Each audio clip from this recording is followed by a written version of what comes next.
Live from the JTO Jerome T. Osborne Stadium, this is the SmeeSports pregame show on the SmeeSports YouTube channel. It is week 9. We weren't supposed to be here initially, but we decided we needed one extra high school football game. So here we are, game number 12, a week early of the season, and it's a good one tonight on hand.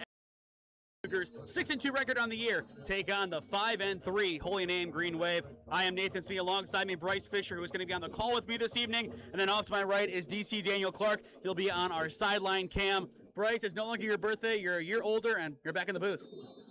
Yeah, it doesn't feel very good to be older, but I'm excited to be back in the booth tonight. And DC, it wasn't your birthday last week, but now you're on the sideline. Yeah, so. It feels good. It feels good to be on the sideline doing my thing as a camera operator.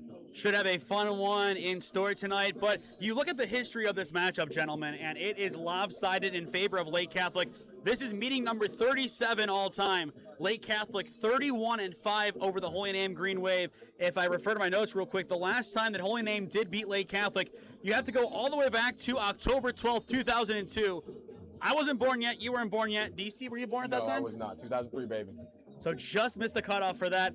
It's been a long time since Holy Name has taken down Lake Catholic, and I think that is where we need to start for this game. What needs to change for Holy Name in this matchup in order for them to win? As last year, 35-3, Ace Peterlin and company, they took care of business from the start. I think they have to win the turnover battle first of all. When we were looking through the stats, Lake Catholic is 0-2 in games where they lose the turnover battle, and they're also 0-2 in games where they do not score first. So get ahead early, keep the lead, and don't give them extra possessions. Yeah, I would have to agree with that. And then also, keep Lake Catholic's defense on the field. You want to keep their defense on the field for as long as possible. So elongate those offensive drives, make those long, and just go down the field and score. And as well, the interesting thing about this matchup, for the only time this season outside of the playoffs, which we will not have any live playoff games on our page, we will have that on channel 1022. More details about that once we do have them. But both teams have clinched a playoff berth. Lake Catholic right now, I believe the number 2 seed in Region 13. Number 1's Perry, they're number 2. Glenville should be 3. And then in the 4th spot, it is West Branch. Then as for Holy Name, they are currently number 10 in Region 10. According to Drew Pastor, 5-3 record. Even if they lose out and go 5-5, they are in the playoffs, which I think next week they are now the heavier favorites against Padua. But good on both of these teams. Lake Catholic last year, the better run of the two, making it all the way to the regional semifinals before bowing out to Glenville. As for Holy Name, the number 14 seed on the road at Rocky River, a complete pummeling by their old GLC foe.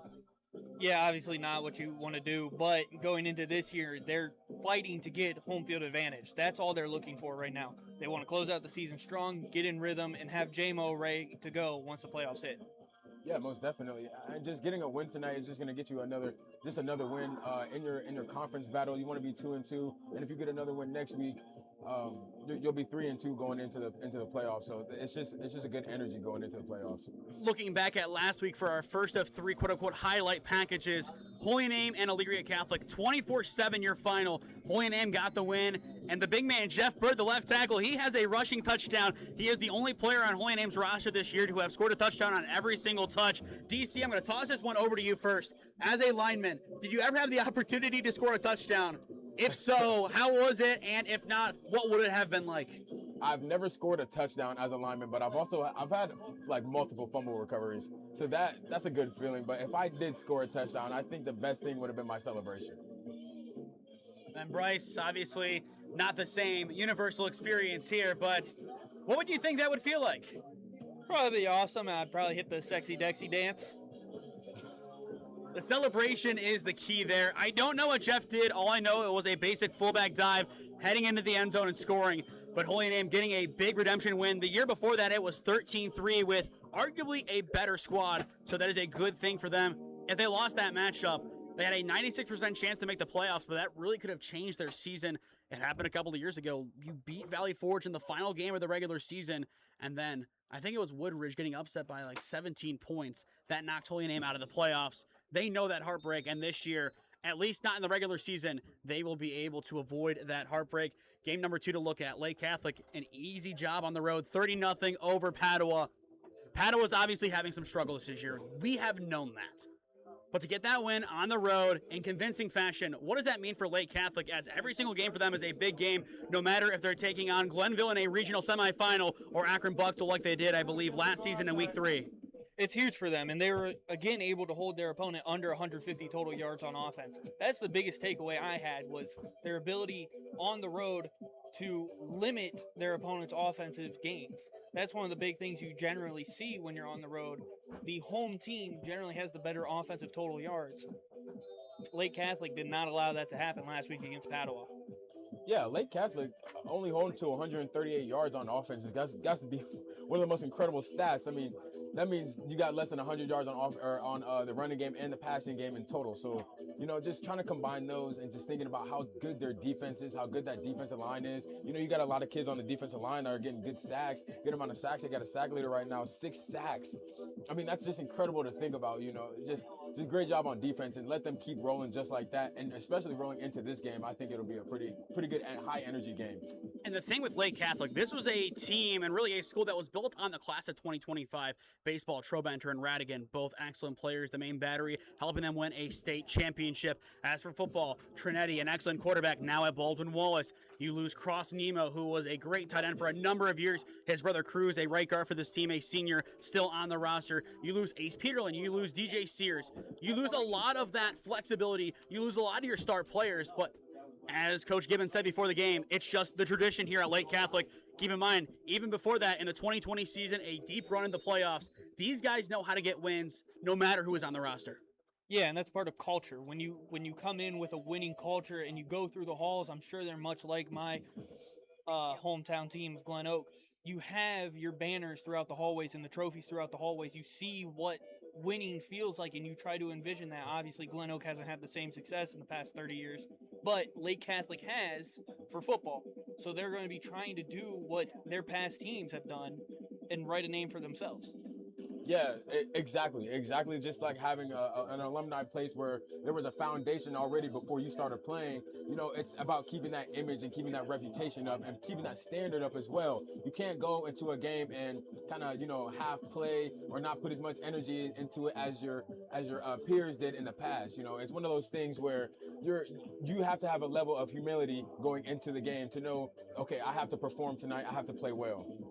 And then our final highlight for our opening segment, let's talk about the game of the season last week. Minerva 7, Marlington 0, a whole lot of offense in actuality. After the 22-second mark of the first quarter, 22 seconds left in the first quarter, to the end of the game, nothing.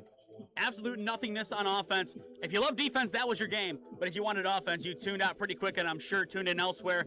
I'm trying to think of a good example. There were a couple of high-scoring games around the area. McKinley and Lake, 24-21. Obviously not the highest scoring, but I'm sure that's probably where you went. Yeah, Hoover was a really high-scoring game, if I remember correctly. I think it was 41-37 or something along those lines. But that was a very, very slow-paced game, and the way I described it was like two offensive linemen racing, slow and not very entertaining. You didn't have a lot of offense going. Defense was very strong. Obviously, Minerva wants to take that into this week. I think they have Carrollton. Minerva has Alliance at Mount Union. And they have Carrollton next week, correct? Yes. So they obviously want to build off of that last game and try to get a win against Carrollton going into next week. And then before I toss it over to DC, you take the dig at the lineman. You have two former linemen right here. A, don't know the point of that one there, but also B, put us in a box, and that's the most entertaining thing in football. I mean, DC, let's defend the box here. I mean, box don't lie. As someone who doesn't play O-line, or, as somebody who did not play O-line, I bet it would be hard for him to understand what a big guy run is. There's a lot of guys who are really fast being a big guy. I was one of them when I think I was like 255 pounds, and I was still running a 4.7. So yeah, clock that, yeah. I think we should do a charity event just like NFL Network. Instead of Run Rich Run, it's Run Nathan Run, and that's going to be very entertaining. I'd love to see it. I think it would be a great event. My cardio for the month. As long as we get food after. It's my cardio for the month at that point. But I think that's enough on last week. And time to go into this week as we take a deeper dive into each of these teams. Time locally in Mentor, Ohio is 6:25 p.m. as we toss things back down to the field. You are watching the SmeeSports pregame show on the SmeeSports YouTube channel. Let's step aside and hear a word from our sponsors and get back to the action in a few minutes. Experiencing pain of any kind? Call a timeout and stop by the Healthiest You Chiropractic Center. There, Dr. Max or Dr. Stephanie will provide a top-tier adjustment. Then you'll unwind in their therapy room. Visit their website at www.thychiro.com or call 440-238-3338 and book an appointment today. The Healthiest You Chiropractic Center, keeping Strongsville pain-free since 2013. Looking to get in shape and join a great community? Look no further than CrossFit Strongsville. We offer classes taught by our amazing staff of coaches. If going solo is more your speed, stop in for our open gym hours. Visit our website at CrossFitStrongsville.com to learn more and view our schedule. Visit our new location at 12608 Alameda Drive in Strongsville. Strongsville CrossFit, you're worth it. You deserve to be healthier and happier. Here at Ledgewood Barbershop, it's the little things that count. From the moment you walk in, we want you to feel at home in a great community. Our barbers know how to serve our customers and make them love their fresh cut. Visit us today at 17100 Royalton Road in Strongsville, just across the street from the mall. Or call us at 440-238-5105. We know that once you stop in, you'll keep coming back. Ledgewood Barbershop, your next haircut awaits. Located at 6031 Royalton Road in North Royalton, Fire 45 is your go-to restaurant. Whether you are coming in to watch the big game or to enjoy a meal, we have just the food for you. Want to host a private event? We also do that on our venue side. From a 20-person birthday party to a 150-person wedding, we got you covered. Check out our website at www.fire45cleveland.com. Fantastic foods, handhelds, pizza, Fire 45. Come taste what we have cooking. Life moves fast, and so do the unexpected moments. At the Kohut Insurance Agency, we've got you covered. Whether it's auto, home, renters, or something else, our goal is simple: to protect what matters most to you while saving you time and money. With personalized service and the power of many trusted carriers, we'll find the right coverage for you at the right price. Peace of mind shouldn't be complicated. Give us a call at 330-542-6400 or shoot us an email at david.kohut@twfg.com. Kohut Insurance Agency, our policy is caring.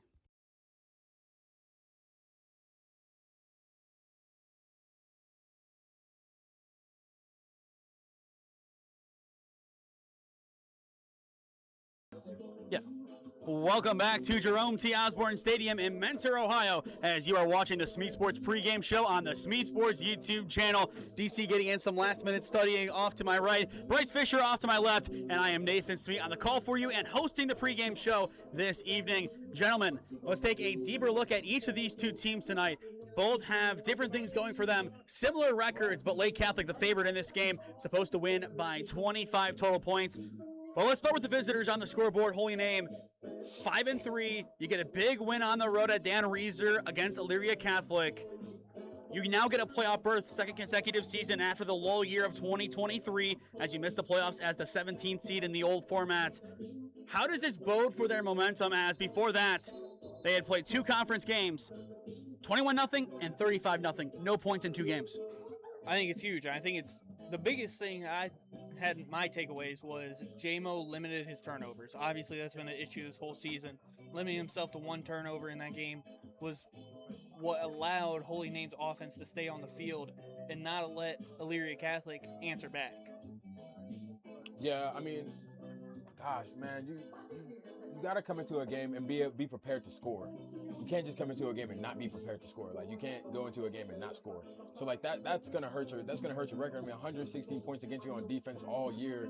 That's honestly that's a stat that you got to fix. You got to improve next year. That's something that you got to look forward to doing. In this game is literally improving how many points you allow the next team to score. So I think that's just one of the biggest things. You can't let them score that many points this week. Limit them to 3 scores. I said limit them to 3 scores tonight, and only get the field goals right after on special teams. No other point scoring. That can be limited. And that has been the winning recipe this season in their losses. 13 points week 1 against Cardinal Mooney, and then a few weeks ago, 21 points against CVCA. DC said it perfectly, 3 scores or less, and odds are Holy Name has a shot to win this game. But looking at who they have played this year, that is the big thing for the Namers, the big knock on them. Their big win is Madison. Madison, a great team. They are currently, I think, 7th in Region 9. Alliance is one spot ahead of them. I had to think about that one for a second. They're number 6. My question with that is, that being their only big win, and albeit against a bruised up Madison team, can they win that quote-unquote big game, as this will be tonight? Yes, but in all big game battles, the biggest thing you have to look for is the quality of the QB play. It is going to come down to JMO and his ability to limit turnovers and hit the big-time passes when they're open.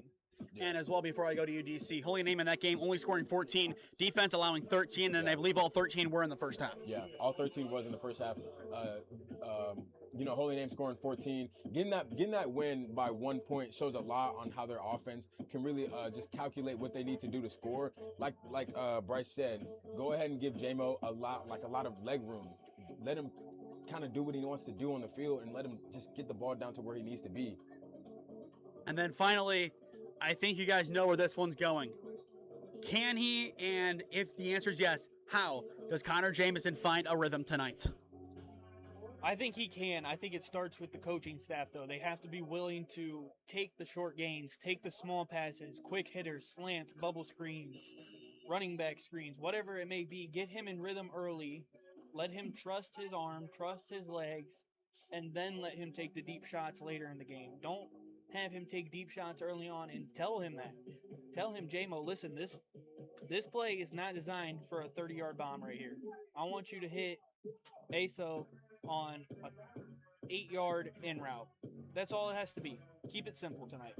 Yeah, and I feel like you should just let him find a way to move the ball very consistently. We got a lot of motioning on Holy Name. They motion their receivers a lot. So if you have a Cedrus right in the motion, let him get where he needs to go. Find that tight end that's going to be right up the seams. Use your trick plays. Use your sweep plays to your advantage. And that's how JMO would be able to get his arm put back into the game. Looking at Lake Catholic now, 6-2 on the year. They have been great this year, and there is no other way to describe it. Lake Catholic, a perennial contender in Division 4, Region 13. But the big thing for them, you lose so many top-tier guys after last year, but the results, they don't waver on the field. Obviously, it was going to be tough to go 12-0 in your first 12 games again this year like they did last season, but 6-2 is not bad. What does that say about this program? We've talked about it already, but what does it say about a school like Lake Catholic, a private institution out here in Lake County, that can constantly attract top talents, or if they're not attracting the talents, they can create them out of thin air? Yeah, I think, like we said earlier, it has to do with the culture, but outside of the culture and the actual coaching staff and the players, it comes down to the scheme they use. They use a lot of option. It's very similar to an Army type of playbook where you have a lot of coordinated options where the quarterback is in control for the entire play. He's making the decision as the play's even going, with the running back moving out, moving left, moving right. There's a few times in film where the quarterback's on a different page with the running back. One's going one way for a speed option versus one going the other. I think that's what's changed them, is they're always on the same page with this option, and that makes it so difficult to contain. Yeah, most definitely. It's always impressive to see teams that have a lot of players, a lot of new players, different schemes, different options in their playbook that they can go to and still be successful on it in any facet of the plays. So them being able to just do that, and especially going back to the culture of the group, the dedication that everybody has to have at the same amount and the same level, that's just another important part of you just having a successful program. Oh my goodness, there's a bird in the press box. Is that really a bird? There's a bird just flew in. Look at that. There is a bird in the press box. Somebody put your finger up. That was the uninvited member of our crew, I guess. I don't really know what to say about that one. Well, that's a first. J-Rod just tried to make a special appearance right now. We were talking. He's not here today. We were talking with the radio crew before the game, and we said we show up for the obscurities. Well, I think we're all going to remember that Week 9 game where a bird just flew past us during pregame. Don't forget that. Oh, there it goes again. Oh, there it is, and now it's out the press box window saying adios. He made it out. Fly on. Bye, J-Rod.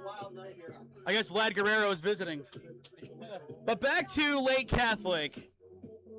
You look at this roster. I mean, quarterback position, a couple guys with some stats. Running back position, a lot. Wide receiver, same thing. You have potentially 10 skill guys that can step in at any given moment and be an impact player. How do you rotate that tonight? And do we think this is going to be a pass-heavy game for Lake Catholic or more of a run-heavy game? I imagine as a run-heavy game, knowing that Holy Name's edges aren't as disciplined as they should be, I think they can get a little bit handsy and let their eyes wander with an option team. That's going to be very important. Quarterback realizes that, say, the right edge rusher is wandering his eyes. He's taking his gaze to the running back, pull it, get around him. And before I go to UDC, week 1, 2023, Lake Catholic, I think they lost to Mooney. Trinity had almost 400 yards, and they ran the ball maybe 5 times. They ran the ball, I think, 30 times on Holy Name that next week. Coach Gibbons knows how to do that rotation. I will say that. In DC, I'll toss it over to you now. Yeah, I mean, if you have a good running back rotation, then that's going to be your entire game right there. A run-heavy game would obviously be exactly what you would want to see. Yeah, I got to agree. They only have 74 passing yards per game, so you're probably not going to see too much pass in this game. I mean, their running back already has 77 yards per game. So I mean, yes, 77 yards. Zamrowski, if I'm saying his name right. Zemrowski. Thank you for that. So yeah, I feel like it's going to be a run-heavy game. And then finally for Lake Catholic, the big question on everybody's mind is, will they have another state tournament run? Is this group poised for it? And if so, how do they get there? And what is their ceiling? I say no. I think they're too predictable. When I was talking about this with DC in the car, I compared them to somebody playing high-level chess. If you use the same open over and over again and the same strategy against, say, Magnus Carlton, one of the best chess players in the world, or one of the best teams in the state in football, they're going to pick up on the pattern, they're going to realize it, and they're going to counter with an effective strategy. DC? Yeah, so I would say yes, they do have a chance to be a high-level contender in the playoffs, all because of their defense. I think their defense gets a lot of open stops. I think they open up the game in their first half, looks a lot better than their second half on the defensive side. And the second half is when a lot of teams have to go into halftime and make a lot of adjustments. And if you can't make the right adjustments to stop a defense and actually get yards and progress on offense, then your game is stopped right there. So I would say yes. And I will have to agree with DC. Listen, I bring up Denison a lot in Division III as the gold standard of consistency. We're looking at high school sports, especially in these lower divisions. Lake Catholic is a very close comparison of Denison. No matter the sports, they find ways to win games. They find ways to be consistent. If the bounces go their way against the number 1 seed Perry in a regional semi, and then all of a sudden you're going up against West Branch or Glenville, I think that's how it's going to play out. I kind of think they're going to move up or maybe move down a little bit, because I think West Branch, they're going to get some quality wins in there, and I think they're going to move up a little bit. Same with Glenville. I think they can easily beat that Perry team, go to a regional final any given Sunday, especially if it's West Branch. If it's Lake Catholic West Branch, I'm taking Lake Catholic in that game any day, which is crazy to say given what we've seen from West Branch, but it's just the school. It's the tradition. You can never count these guys out, and I think it's a perfect segue to not counting me out of predictions, as all of a sudden I am back within 1 game of the fan vote, and looking at some preliminary numbers, we are going to disagree a lot tonight. Our time locally here in Mentor is 6:38 p.m. As we toss things back down to the field, you are watching the SmeeSports pregame show on the SmeeSports YouTube channel. Experiencing pain of any kind? Call a timeout and stop by the Healthiest You Chiropractic Center. There, Dr. Max or Dr. Stephanie will provide a top-tier adjustment. Then you'll unwind in their therapy room. Visit their website at www.thychiro.com or call 440-238-3338 and book an appointment today. The Healthiest You Chiropractic Center, keeping Strongsville pain-free since 2013. Looking to get in shape and join a great community? Look no further than CrossFit Strongsville. We offer classes taught by our amazing staff of coaches. If going solo is more your speed, stop in for our open gym hours. Visit our website at CrossFitStrongsville.com to learn more and view our schedule. Visit our new location at 12608 Alameda Drive in Strongsville. Strongsville CrossFit, you're worth it. You deserve to be healthier and happier. Here at Ledgewood Barbershop, it's the little things that count. From the moment you walk in, we want you to feel at home in a great community. Our barbers know how to serve our customers and make them love their fresh cut. Visit us today at 17100 Royalton Road in Strongsville, just across the street from the mall. Or call us at 440-238-5105. We know that once you stop in, you'll keep coming back. Ledgewood Barbershop, your next haircut awaits. Located at 6031 Royalton Road in North Royalton, Fire 45 is your go-to restaurant. Whether you are coming in to watch the big game or to enjoy a meal, we have just the food for you. Want to host a private event? We also do that on our venue side. From a 20-person birthday party to a 150-person wedding, we got you covered. Check out our website at www.fire45cleveland.com. Fantastic foods, handhelds, pizza, Fire 45. Come taste what we have cooking. Life moves fast, and so do the unexpected moments. At the Kohut Insurance Agency, we've got you covered. Whether it's auto, home, renters, or something else, our goal is simple: to protect what matters most to you while saving you time and money. With personalized service and the power of many trusted carriers, we'll find the right coverage for you at the right price. Peace of mind shouldn't be complicated. Give us a call at 330-542-6400 or shoot us an email at david.kohut@twfg.com. Kohut Insurance Agency, our policy is caring.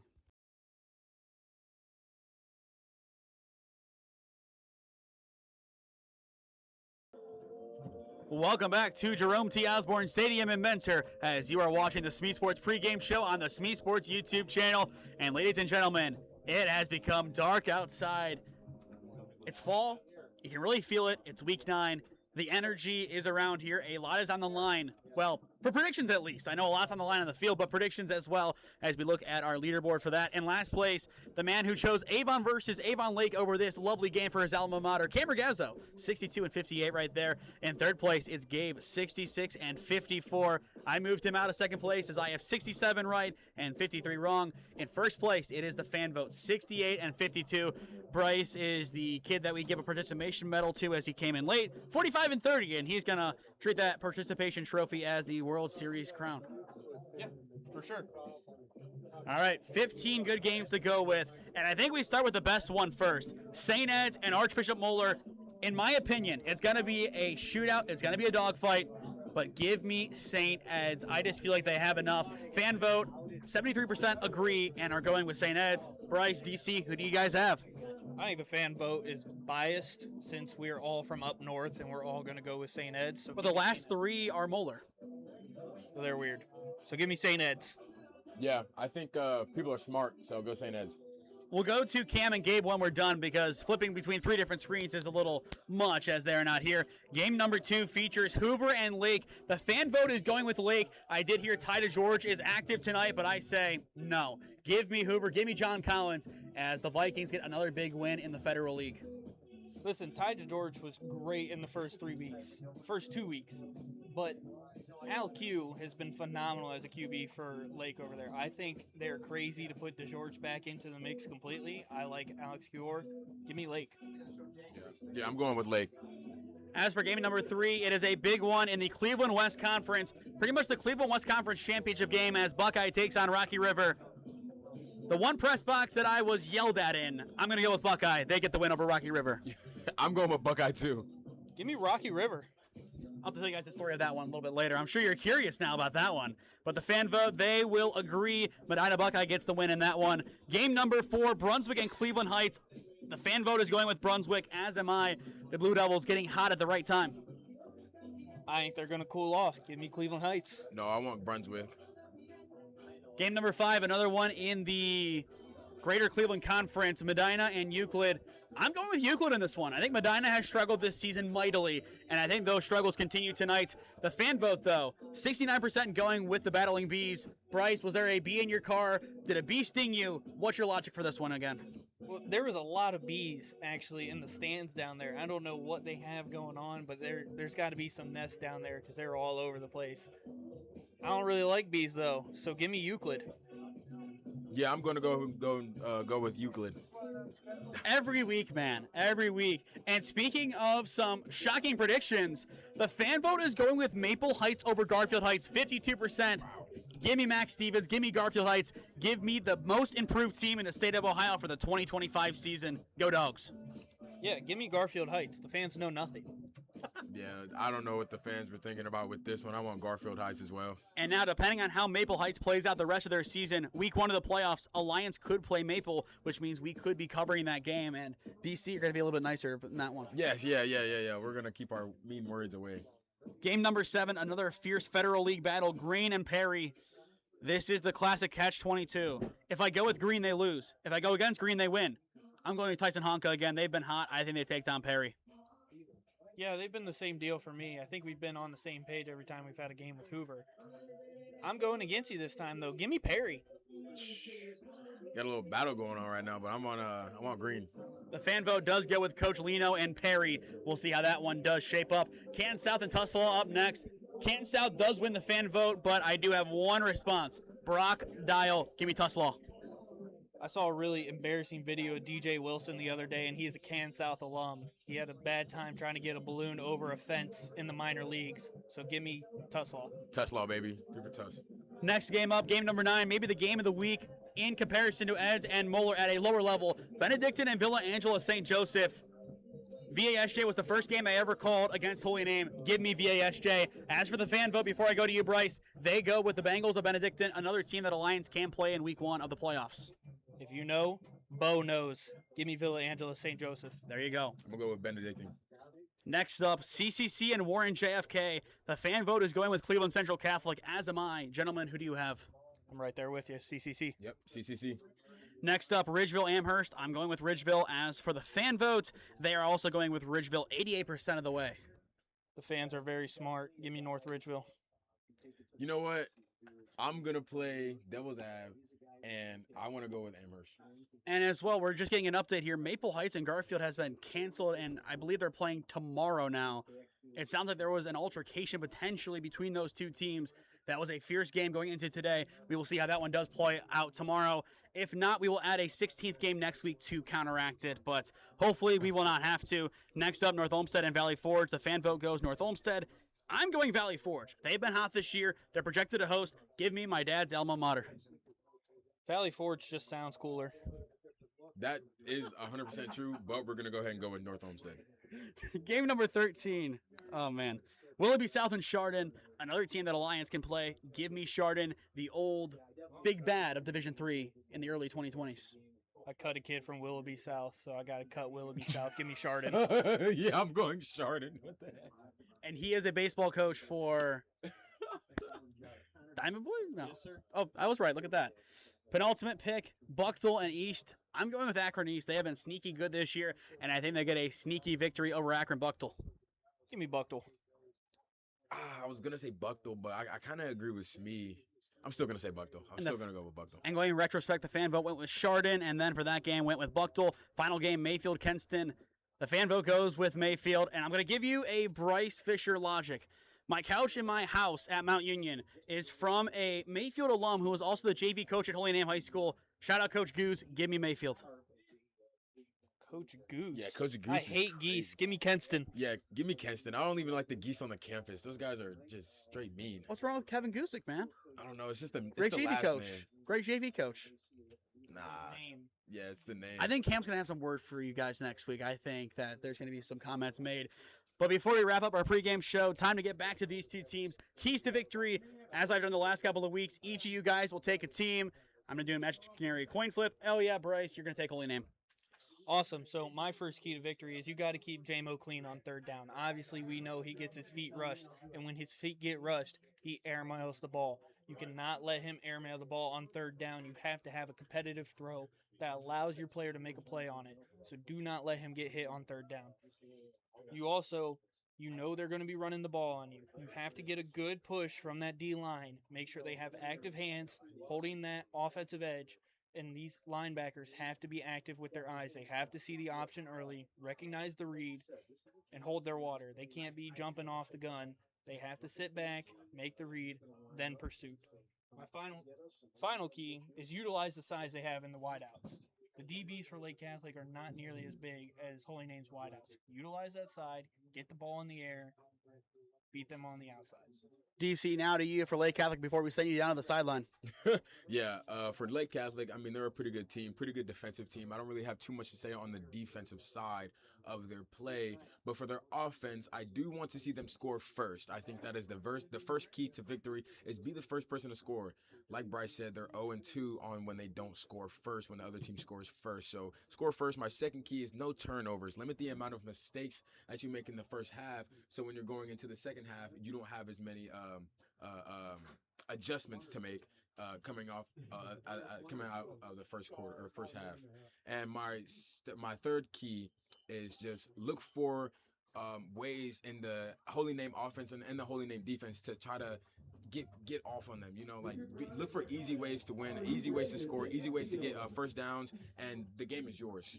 Well said, gentlemen. As we tag out, it's time for the Lake Catholic Marching Band to tag in, as this has been the SmeeSports pregame show on the SmeeSports YouTube channel. Time locally is 6:51. In 10 minutes, we will have kickoff. But for the time being, enjoying the Lake Catholic Marching Band, we will step aside, and we will get ready for kickoff here on the SmeeSports YouTube channel.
Good evening, ladies and gentlemen. Welcome to tonight's football game between the Green Wave of Holy Name High School and your Lake Catholic Cougars.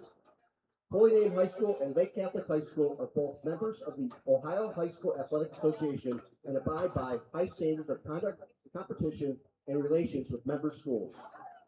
Your attendance and support of the student athletes and coaches is appreciated by the schools. Both teams are expected to exhibit the qualities of good sportsmanship throughout the contest, and the administration of both schools requests the same from all fans. This is a game between young men, and sporty behavior is expected. The officials for the game have been selected and assigned according to the procedures adopted by the Ohio High School Athletic Association. The officials for tonight's game are Mark Davidspeck, referee; Rick Walker, umpire; Tom Pernacione, linesman; Joe Muscatella, line judge; Joe Burke, back judge; Eric Ecker, center judge. Tonight's coin toss was won by the Cougars, who elected to defer. Lake Catholic will be kicking off to Holy Name, and Lake Catholic will be defending the west goal.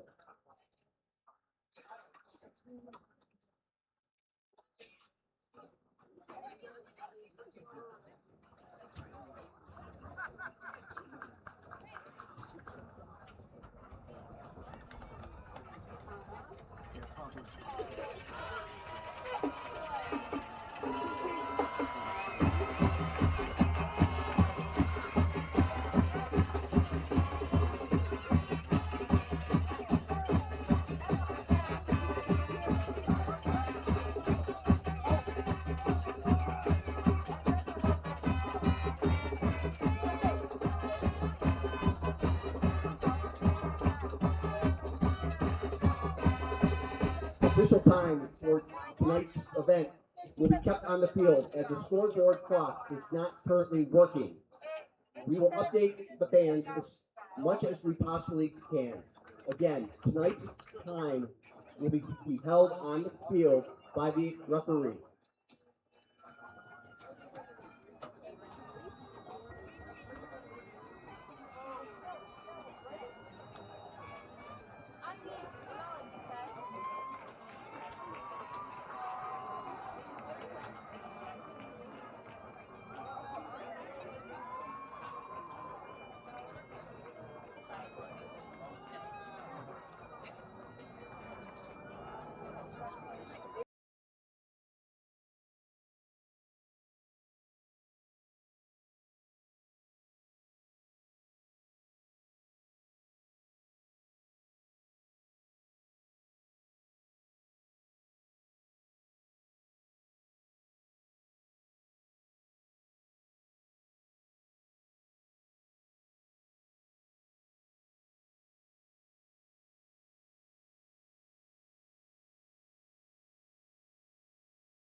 Bagpipes and all, here come the Lake Catholic Cougars, 6-2 on the year as they look for another pivotal North Coast Conference victory. This is OHSAA football on SmeeSports, presented by Ledgewood Barbershop. Yeah, thank you. I just want to say first, all glory to God. Without him, I am nothing. Power the shove, Neighbor Nation, we will see you on Saturday afternoon. Riley Meister gets the point! Back into left field, say goodnight to that baseball. This is another one, it's back to back jacks for KSU Tuscarawas. He's the point, and it's alive, Hanson pushes it over, unbelievable. We play on, it's blocked, we're tied, unbelievable.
Live from the JTO Jerome T. Osborne Stadium, this is OHSAA football on SmeeSports, presented by Ledgewood Barbershop.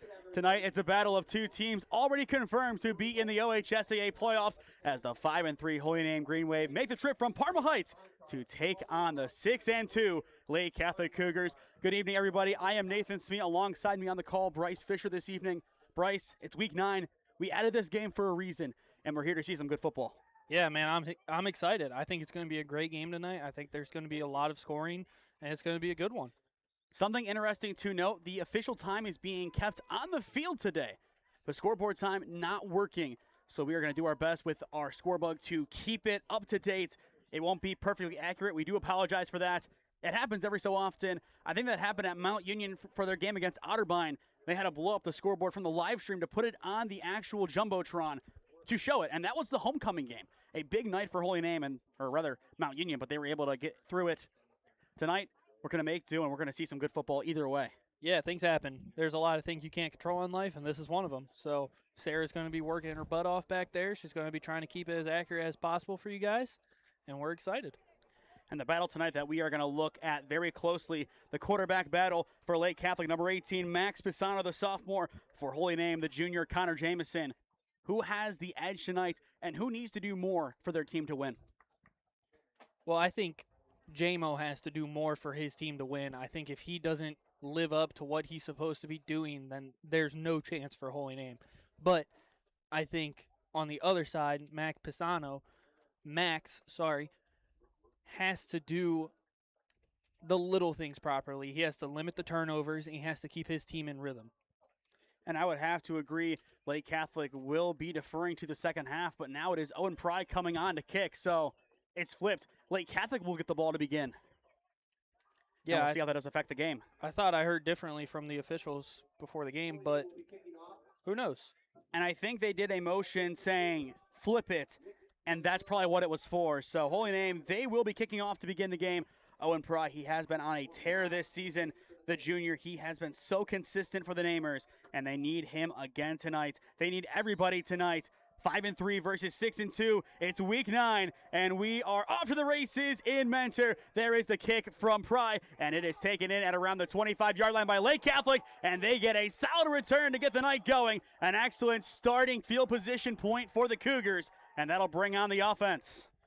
Yeah, it was a really good return there. And if you're Owen Pry right there, you got to get the ball a little bit deeper. You can't have a guy catching it. That was about the 25, I believe. That's an easy return. You're setting them up with great field position way too early in this game. So here comes the offense led out by the sophomore Max Pisano, 5'11", 175 pounds.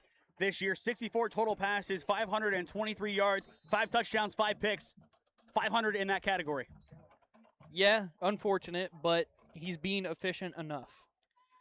So here's first down and 10, handoff to get things underway for the Cougars, and it is a solid run and some extracurriculars on top of it. An excellent lead block there by Lake Catholic. That was number 64, Iannini, leading the carry, and that was a solid pickup of about 8 on the play for the Cougars. That's a good start. That's how you stay on schedule early. And you look at this Cougar offense, so many different guys that can really step in no matter the situation and make a big impact. You have a bruising back in number 34, Danny Zamrowski, a legend here at Lake Catholic, as he is a state champion wrestler for the Cougars.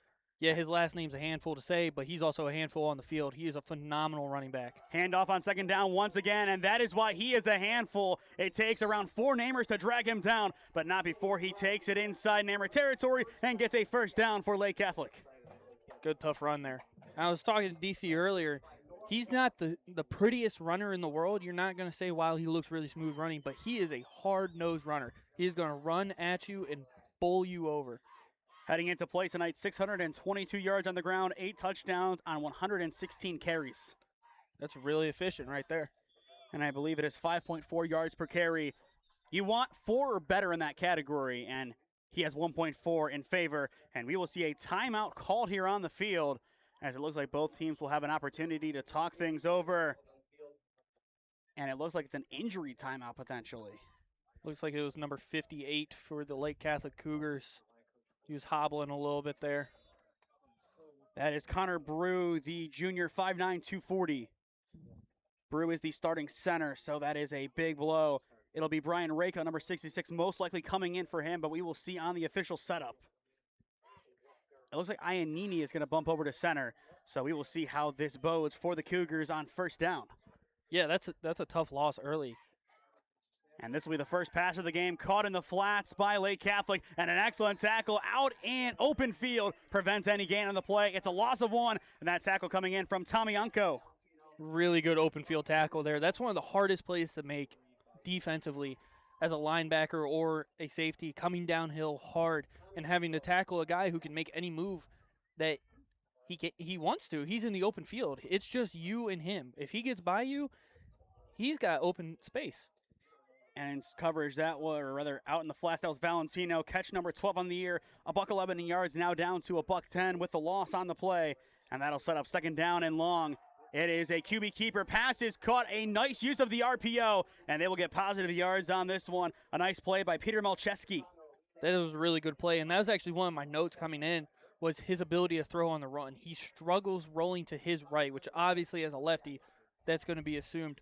But when he's moving to his left, he is lethal in play action. And looking at Malcheski, he is one of 5 state champs on the team, 4 for baseball. And then as we mentioned earlier, Zamrowski, the lone wrestler state champion on the squad. Yeah, and we heard earlier that he's debating on going to college for football or wrestling. He still has time as he is a junior here for the Cougars. Third down and medium for Lake Catholic. And there is plenty of space outside the hashes. They will cut it up for the first down. It's another solid play by the Cougars. And yet again, it is Malcheski. That was a great cut right there. He's moving really well so far. And obviously, once again, we don't have an official read on the time. On our clock, we have 10:46. It is being held down below. We will try and update once we do have those numbers. It's going to be tougher to look at this game just looking at time of possession and things like that. But we always make do. Yeah, it's definitely going to be a little bit tougher, but we'll figure it out. And Malcheski, so far, I'm kind of impressed. He's playing a lot bigger than his actual size. He's listed at 5'8" on our roster. He's playing a lot bigger so far. Man in motion here on first down and 10 for the Cougars. It is Malcheski. It is play action once again. Malcheski, the target, pass is caught, and he is in for the Lake Catholic touchdown. Phenomenal ball placement. What a pass. Right on the money by Pisano. I love that play call.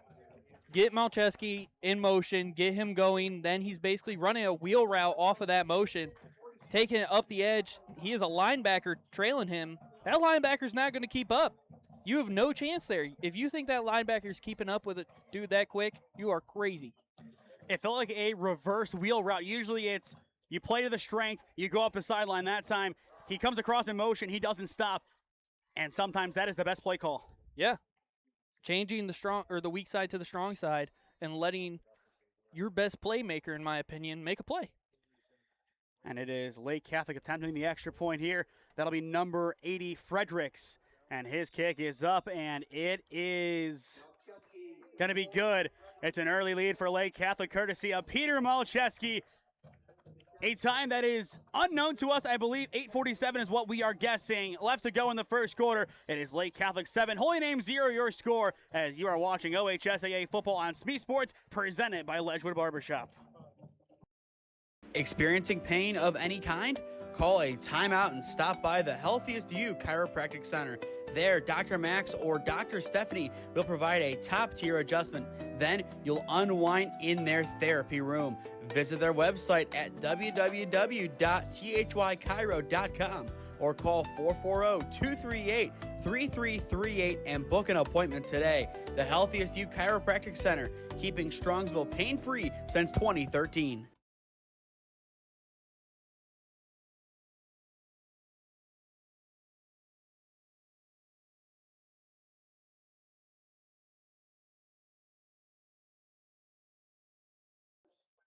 Well, welcome back to Jerome T. Osborne Stadium in Mentor. We believe 8:47 on the clock in quarter number 1. It is Lake Catholic 7, Holy Name 0, your score here on SmeeSports. We talked about it in pregame. Lake Catholic undefeated when they score first this season, and they look to keep that going here.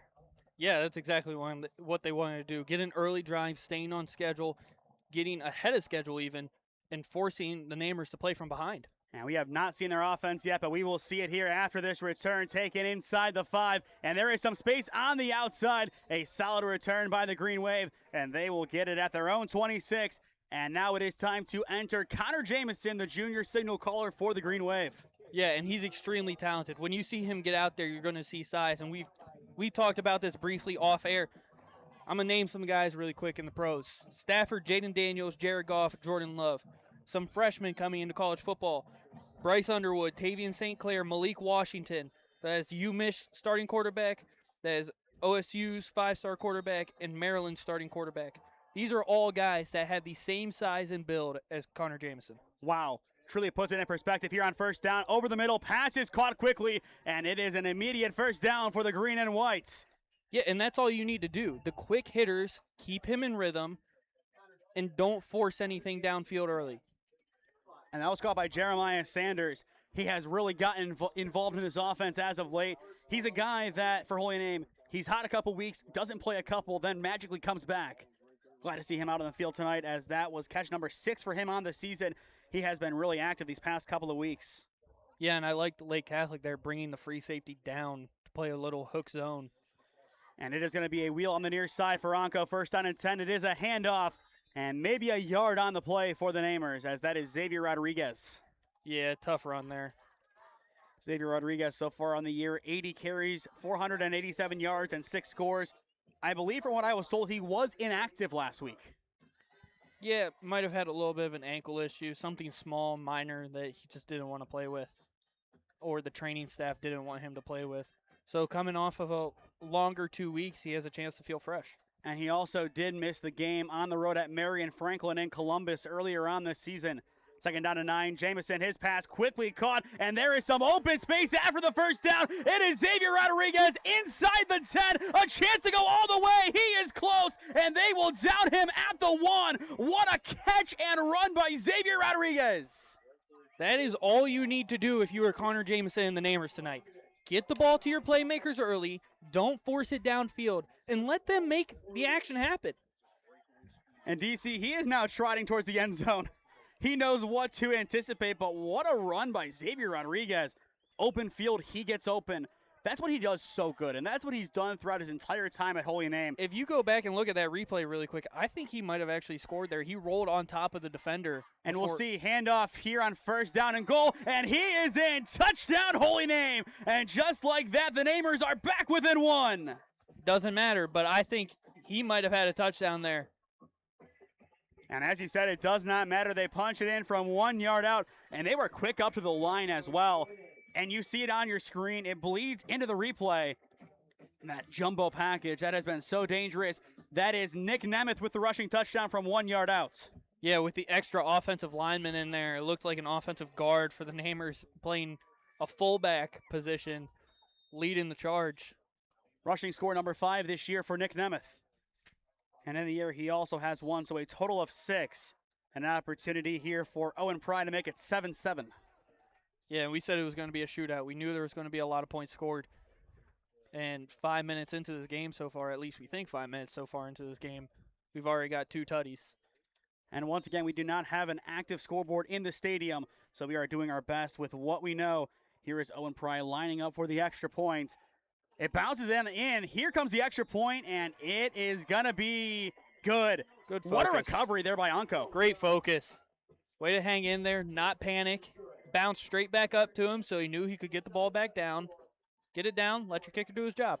And just like that, ladies and gentlemen, we have more points in this game than we did all of last week. Yeah. Like we said in pregame, it was a slow, long game. Buckle up, ladies and gentlemen. 7:10 left to go in the first quarter. Honors even on SmeeSports. Looking to get in shape and join a great community? Look no further than CrossFit Strongsville. We offer classes taught by our amazing staff of coaches. If going solo is more your speed, stop in for our open gym hours. Visit our website at CrossFitStrongsville.com to learn more and view our schedule. Visit our new location at 12608 Alameda Drive in Strongsville. Strongsville CrossFit, you're worth it. You deserve to be healthier and happier.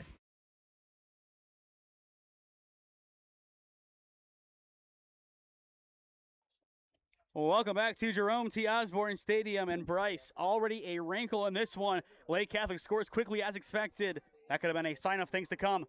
Holy Name responds. Yeah. So now I think it's going to come down to the turnover battle. Who's going to get the first takeaway? I think that's going to be huge in this game. And here comes Owen Pry, and he will boot this one away for the Namers. Another squib kick, and this one will roll out of bounds, and that'll be our first flag of the game. Surprising that it comes on a kick and not an actual play. Yeah, that's not what you want to see if you're Holy Name. You don't want to be giving them free yards here. And we did get confirmation before that kick, 7:10 left to go in the first quarter. Sarah was only off by 1 second. Without a clock, she's doing great. We'll give her a shout out for that as well. Yeah, she's doing a great job. Always appreciate all of our staff here. Bryce, you calling the game with me. Sarah behind us on the scoreboard. My dad on the camera before surgery. Puts him on the IR for a little while. And then DC down on the sideline with my camera. You can see it. Very nice. I'm very happy with my investment in that lens, as that was very expensive, and I don't get to use it that much. It's always good when a expensive investment pays off. And it looks like they're just going to make him re-kick. That is an interesting move. Interesting decision. I feel like this just helps out the Namers. That's what I'm thinking. But Lake Catholic knows things that I don't. Marty Gibbons. That's the name of the game. The head coach, a Lake Catholic legend by every stretch of the imagination. He has been a great head coach for Lake Catholic for a number of years now. He knows what he's doing down there.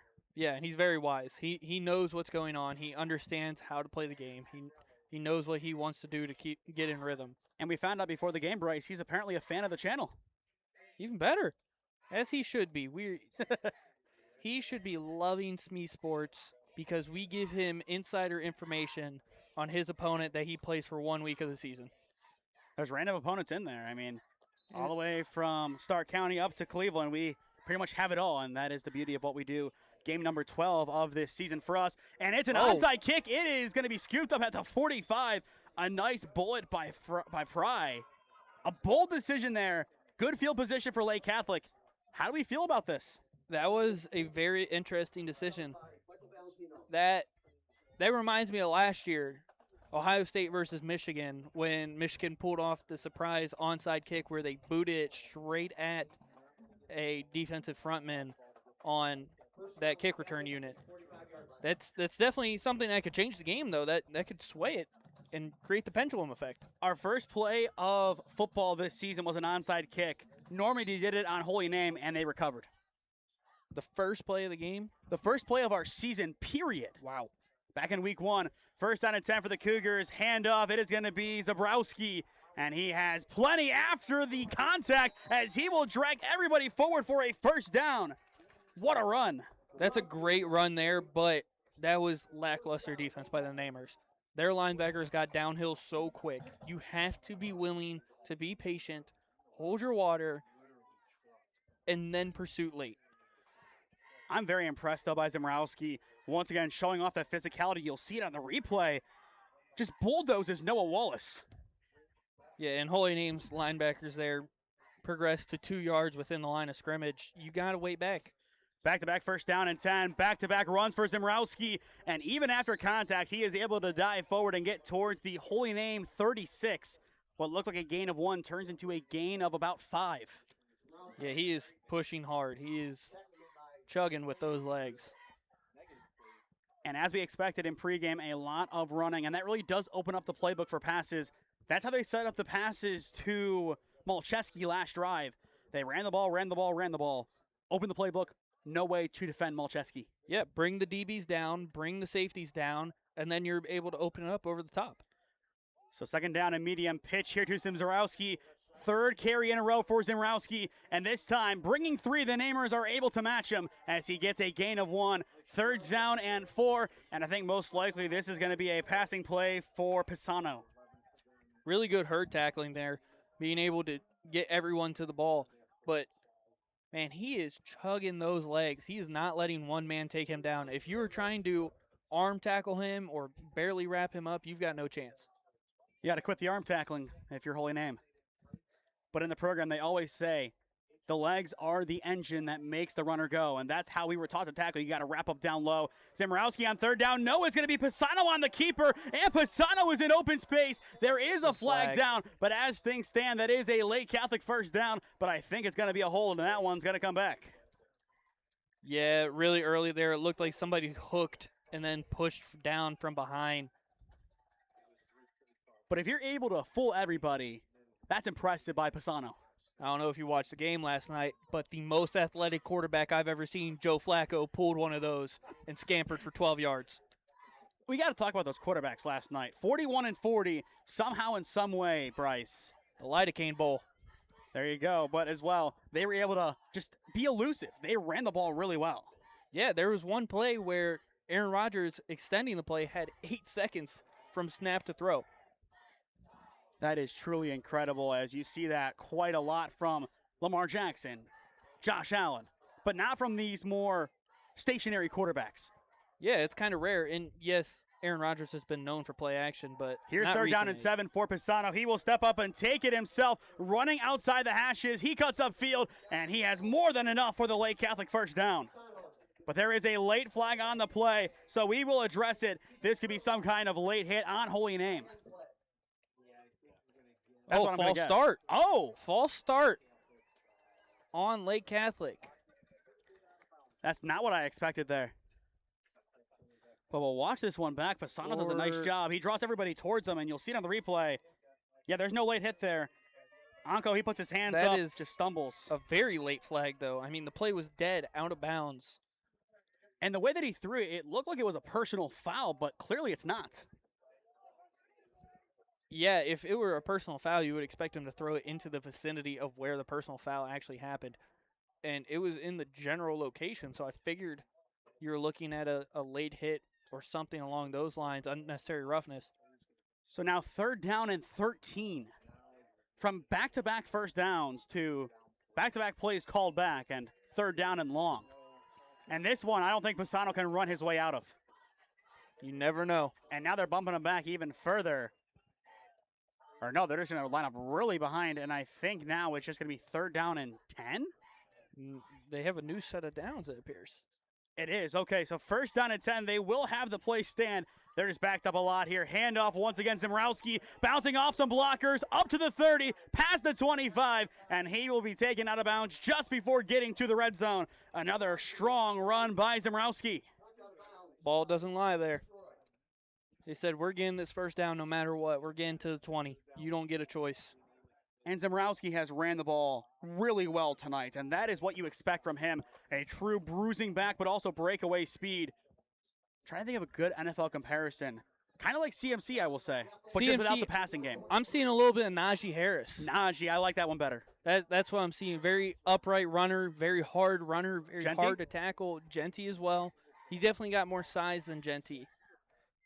Once again, fresh out of downs, and they will give him inside the 20, down to the 18, first down and 10. Man in motion for the Cougars. Pisano pitches, Zamrowski outside the numbers, down to the 15, bulldozing past the 10, and he will be spun out of bounds at around the 9. Another good run. His yard after contact is got to be near 5 so far this game. He is getting so many yards after contact. Right there, he was almost parallel with the ground, but his feet just keep driving, and he progresses so much further. And just like that, Lake Catholic, second down and 1, they are knocking on the door of a goal-to-go opportunity. And Zamrowski, he is in the I form with Pisano. Most likely this is going to be his carry. What do you know? It's going to be a fake. Pass is caught, and it's a touchdown. Everybody at Holy Name thought that was going to be a run, and that is how you open up the playbook if you are Lake Catholic. What a play by Lake Catholic there. Very smart. Fake the handoff. It looks like a read option for the quarterback. He's going to be running it to the left side. You just have a tight end, it looks like, sneak out off the release. And you see it was the motion perfectly. man. And DC even got fooled a little bit too. That is Lonkar taking it in for the score. Lake Catholic back on top, 13-7. Great play there. So now an opportunity to make it a 7-point lead for the Cougars. Frederick's back on 1 for 1 today. And we believe there is 3:59 left to go in the first quarter. And there it is, confirmed. Once again, the in-house scoreboard not operating tonight. Here is the extra point, and it is money right on the point for Fredericks. And Lake Catholic is up by a touchdown and a PAT once again. What a play call by the offensive coordinator. You fake to Zemrowski, you find your tight end, and you punch it in for 6. 14-7 Lake Catholic on top on SmeeSports. Here at Ledgewood Barbershop, it's the little things that count. From the moment you walk in, we want you to feel at home in a great community. Our barbers know how to serve our customers and make them love their fresh cut. Visit us today at 17100 Royalton Road in Strongsville, just across the street from the mall. Or call us at 440-238-5105. We know that once you stop in, you'll keep coming back. Ledgewood Barbershop, your next haircut awaits.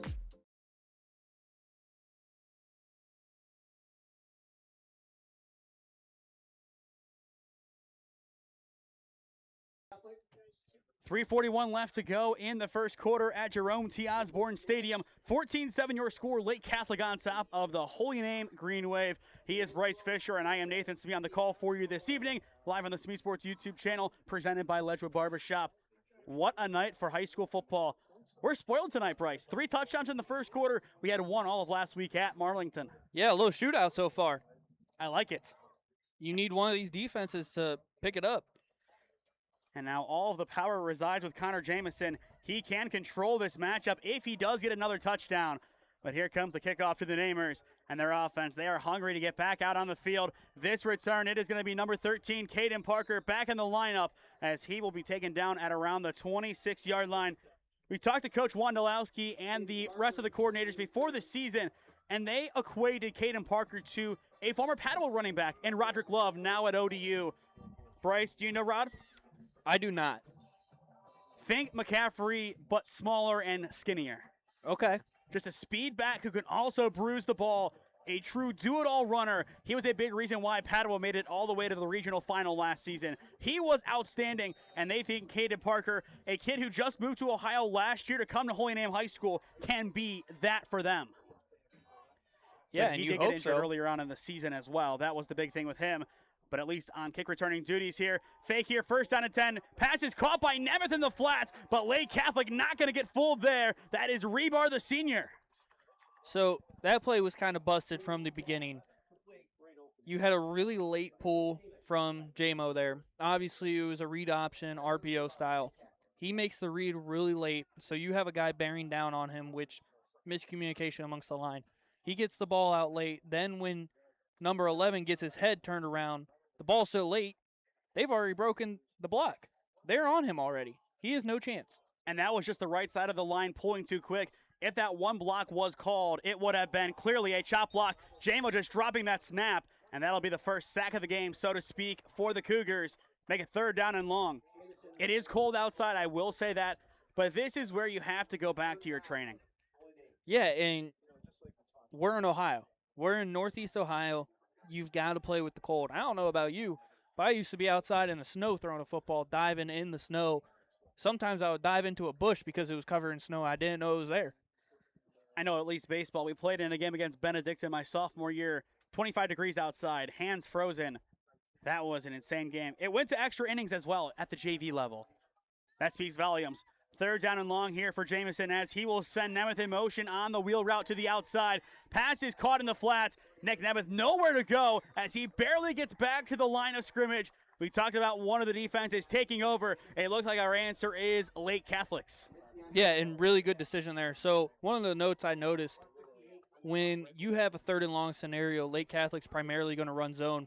When you have a wide receiver screen or a running back screen or a running back swing pass, something along those lines, with that zone, all the eyes are on the quarterback. They're able to watch that, read your eyes, see where the play is going, and follow that. They're able to bear down in pursuit from that position as we have the punt here. And here it comes. It's another short punt. It is going to take a Namer bounce, taken in inside Namer territory, but not much after the fact here for Lake Catholic, but a good spot for them to set up their offense as now it turns over to Pisano and company. 2 great touchdowns so far. What do they bring out this time? The same thing. You run the ball early, and then you pass the ball late. I think that's the formula for them right now. they are keeping the Namers off balance once they get to the red zone. I think the Namers, your linebackers have to step up. They have to make a play. If you're the D-line, you got to hold contain. And it appears that there is going to be something on the clock in this first quarter. 121. 121 left to go in the first quarter. Once again, the in-house scoreboard not operating, so we are doing what we can to ensure that we have a close time. It doesn't need to be exact. The thing that we do need to make sure it's exact, the score, and that's what we have, 14-7 Lake Catholic, and an opportunity to do more damage here. Yeah, there is a stoppage right now. I'm not sure what the officials were waiting. Looks like they pulled a player off the field. Maybe he was bleeding, something along those lines. Yeah, number 4 is not allowed to re-enter the field of play, so number 7 came onto the field for the Namers. So that's Anko out of the game. First down and 10. It is going to be Pisano rolling out to the near side. Pass is caught at the 40, and they will spin down inside the 40 to the around 38-yard line. A nice quick pop pass caught by number 3, Dominic. I like that play there. Very simple, nice and easy, keep them in rhythm, and it keeps the Namers off balance. And you look once again at this offense. So many different guys that can step up for Lake Catholic. They always find a way. They always find somebody, and that is why they are such a dangerous team to go up against. And it is going to be second down and short. Fake once again, Pisano in the flats. It is dropped, incomplete. In and out of the hands of Lonkar, who had the touchdown on the last drive. Yet the Namers were kind of all over that. They had good pressure getting to the quarterback. Obviously, with the pseudo screen there, you're going to have excess pressure because no one's blocking the rushers. They're trying to get out in front and block for the tight end or the running back, whoever may be getting the screen. But they were bearing down on, I believe it was number 33. And that was Lonkar. So third down and short here for Lake Catholic. They got to have it. Pisano, he will keep it again. This time he has the first down and more. Down inside the 25, still stays in bounds and steps out at the 22. We will see if they give him that far. They will call it back to the 23. But either way, it is a Lake Catholic first down. This offense always finds a way to get extra yards.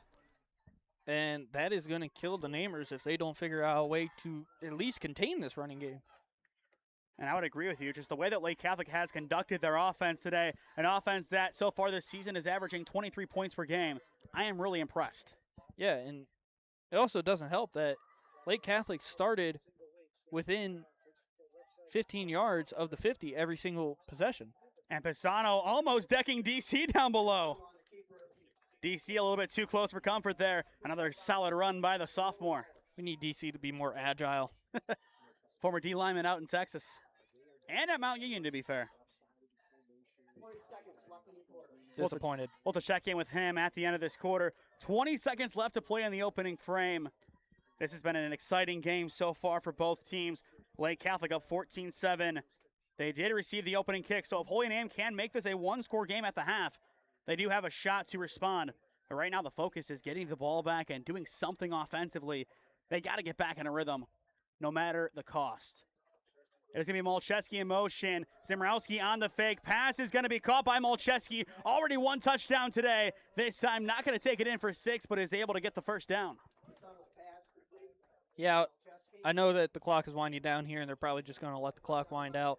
But I like these scenarios where you can get to the ball quickly and get a quick snap and get a quick play while they're off balance, catch them off guard. I think that would have been a good opportunity with Lake Catholic being in such a good rhythm here. And that is going to do it for the first quarter here at Jerome T. Osborne Stadium. Through 12 minutes, Lake Catholic 14, Holy Name 7 your score on the SmeeSports YouTube channel. Located at 6031 Royalton Road in North Royalton, Fire 45 is your go-to restaurant. Whether you are coming in to watch the big game or to enjoy a meal, we have just the food for you. Want to host a private event? We also do that on our venue side. From a 20-person birthday party to a 150-person wedding, we got you covered. Check out our website at www.fire45cleveland.com. Fantastic foods, handhelds, pizza, Fire 45. Come taste what we have cooking. Life moves fast, and so do the unexpected moments. At the Koha Insurance Agency, we've got you covered. Whether it's auto, home, renters, or something else, our goal is simple: to protect what matters most to you while saving you time and money. With personalized service and the power of many trusted carriers, we'll find the right coverage for you at the right price. Peace of mind shouldn't be complicated. Give us a call at 330-542-6400 or shoot us an email at david.kohut@twfg.com. Kohut Insurance Agency, our policy is caring. We got to talk about something here, Bryce. I open up Twitter, and I see I'm tagged in a post, and my first thing is, okay, what did I do? And the answer is I did something. 6 years ago today, allegedly, I won a fall ball title, and my old fall ball coach, Joe Barton, just tagged me on Twitter with the post of our championship photo. I like that you're surprised that you won something. Yes, that was my last game in fall ball, and we won. First down here for Lake Catholic, and a chance to score right away, and they do. Touchdown Cougars! Right off the rip to begin the second quarter, it is a 2-score lead for Lake Catholic. And Holy Name is just lacking discipline right now on the front. And just incredibly done. This offense, they find so many unique ways to score. We saw Malchowski, we saw Lonkar, and this time Pisano, so many keepers, he says, why not give me 6? And he takes it. You had two guys in pursuit of him there. Number 5 and number 1 for Holy Name. Brendan and Blake Troy were in pursuit there. And everyone else was chasing the running back, number 34, Zemrowski. They have to be more disciplined. They have to recognize where the football is and be patient. And when you have a guy like Zemrowski, you always have to devote resources to him. And the extra point, it is through the uprights, and it is good. Well, Bryce, I think we have to show this picture real quick. There you go. What a time to be alive. What a time. I mean, we're going to zoom in on that. Wow, what a squad. If that's the year I'm thinking of, we ended up winning in the championship game against basically what was the Berea Titans at the time.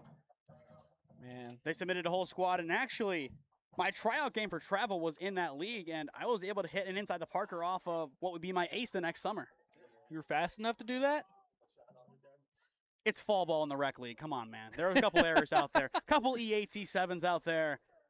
I mean, Danny Berger's right here.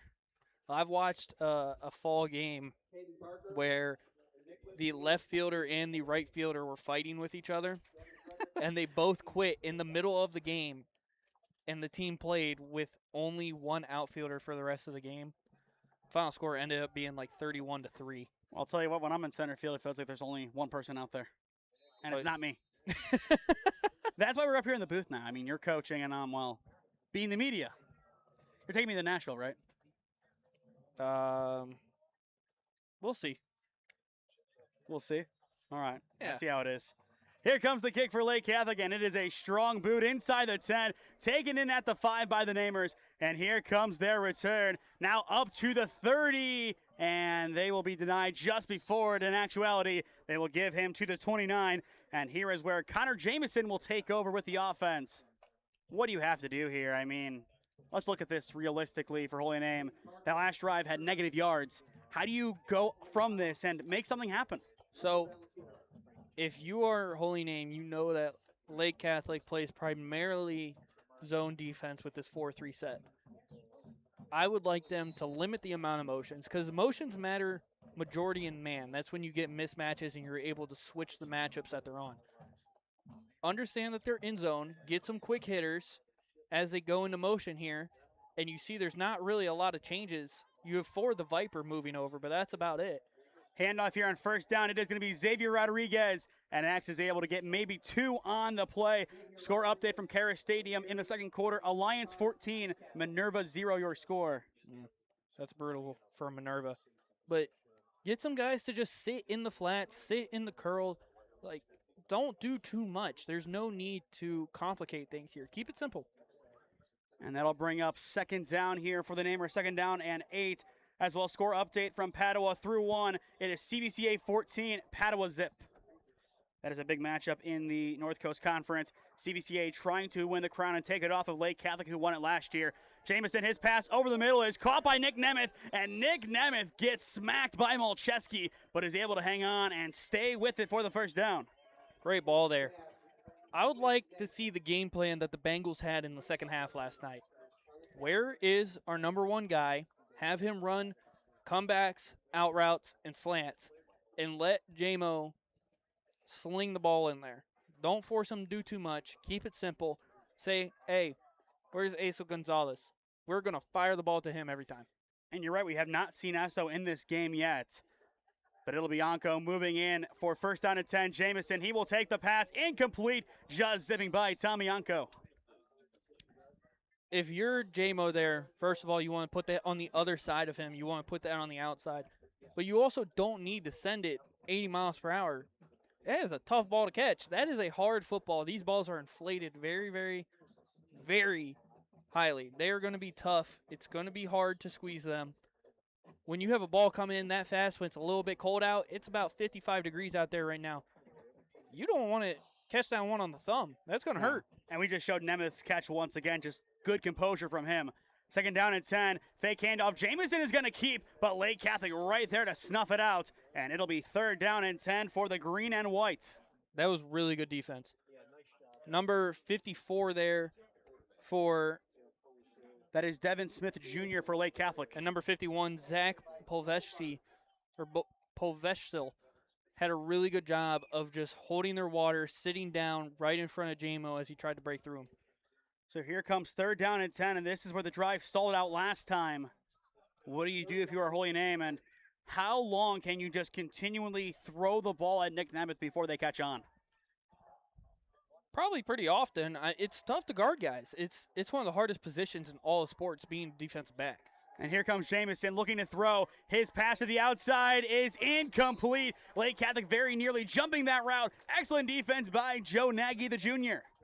And as well, a state champion with a baseball team this past summer/spring. So that ball might have been a hair bit late, but if I'm the namers right there, I need my wide out to come back to the ball. I need him to come back. That way he can turn it inside or outside. If you sit there and wait, you give the DB time to get to the ball, and that's exactly what happened. I've been a big fan of how Connor Jamison is carrying himself tonight, though, with these passes. He has the right idea, but the execution not on point on that play.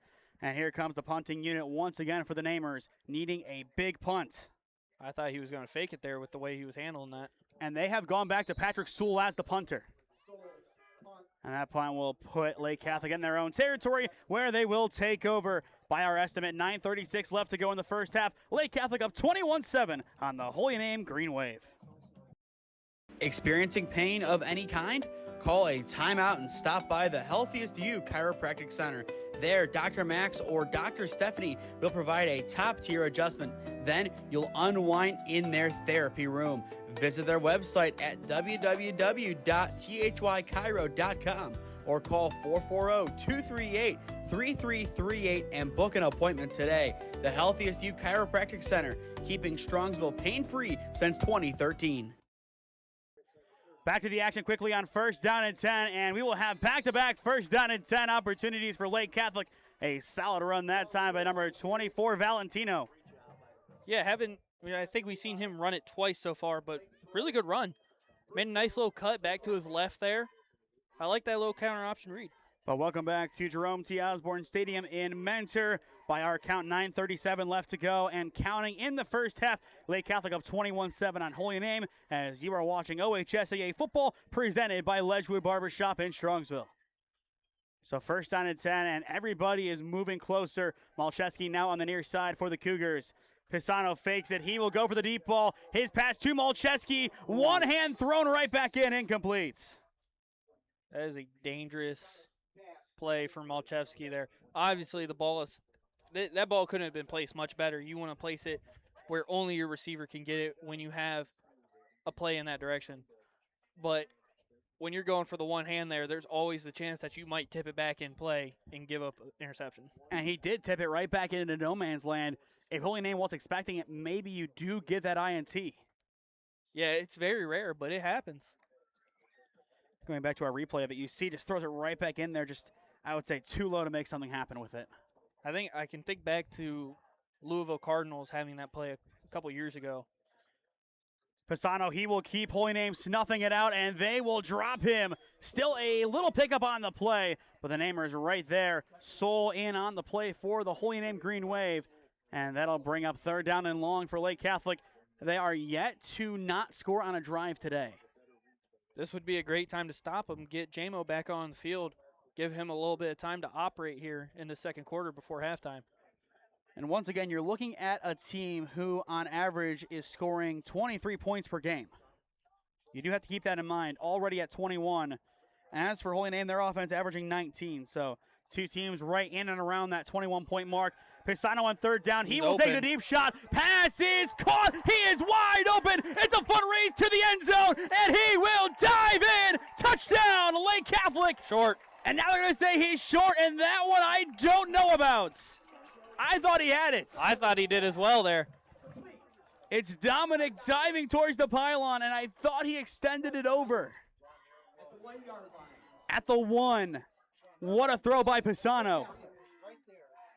And the coverage just blown there. Yeah, number 3, I don't know why he was drifting down. He might have been down early. That's close. It's very borderline. That was Blake Troy in coverage, but Stevenson, he was also, that was Cunningham who was close, but now it's 1st down and goal for Lake Catholic, and they are knocking on the door once again. They want the touchdown here. Just like Holy Name denied at the 1 earlier in the game. Handoff. It is Zemrowski, and Zemrowski, Wow. he's going to be short. A rare stop for Zemrowski.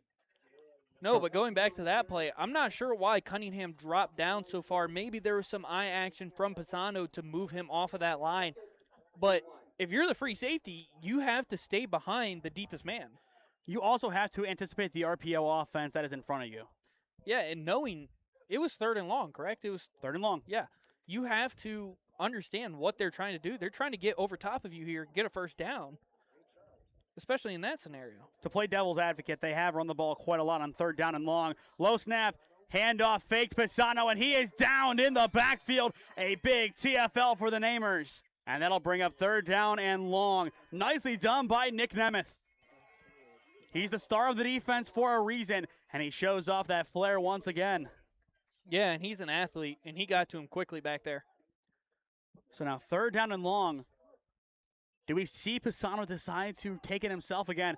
I think it's going to be an RPO concept. I mean, that's what Lake Catholic has been running all night. But how do they do this? I would imagine. I'd probably expect a play-action rollout like they've done the past few times. Or moving somebody across, possibly Malchevsky, get him in motion early, and try to hit a little pop pass. So 3rd down and goal, man in motion for the Cougars. Fake handoff, Pisano in motion. Pass is caught, it's Malchevsky, and Peter Malchevsky is in. Touchdown, Lake Catholic. Malchevsky now on the double for the Cougars. Oh, we got someone down in quite a bit of pain for Lake Catholic. But what a job, Pisano motioning out to his right on that RPO again. He's so dangerous with those plays. So many moving pieces in this offense, Bryce.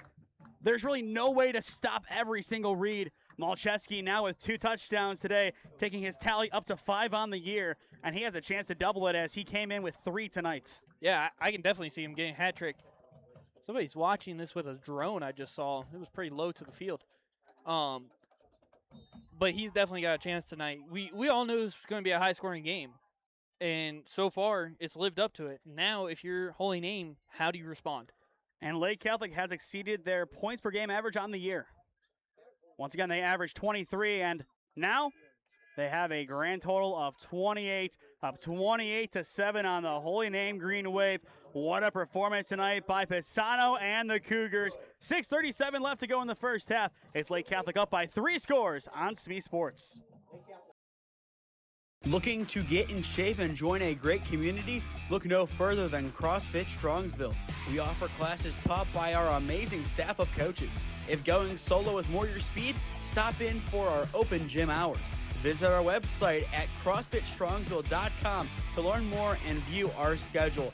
Visit our new location at 12608 Alameda Drive in Strongsville. Strongsville CrossFit, you're worth it. You deserve to be healthier and happier.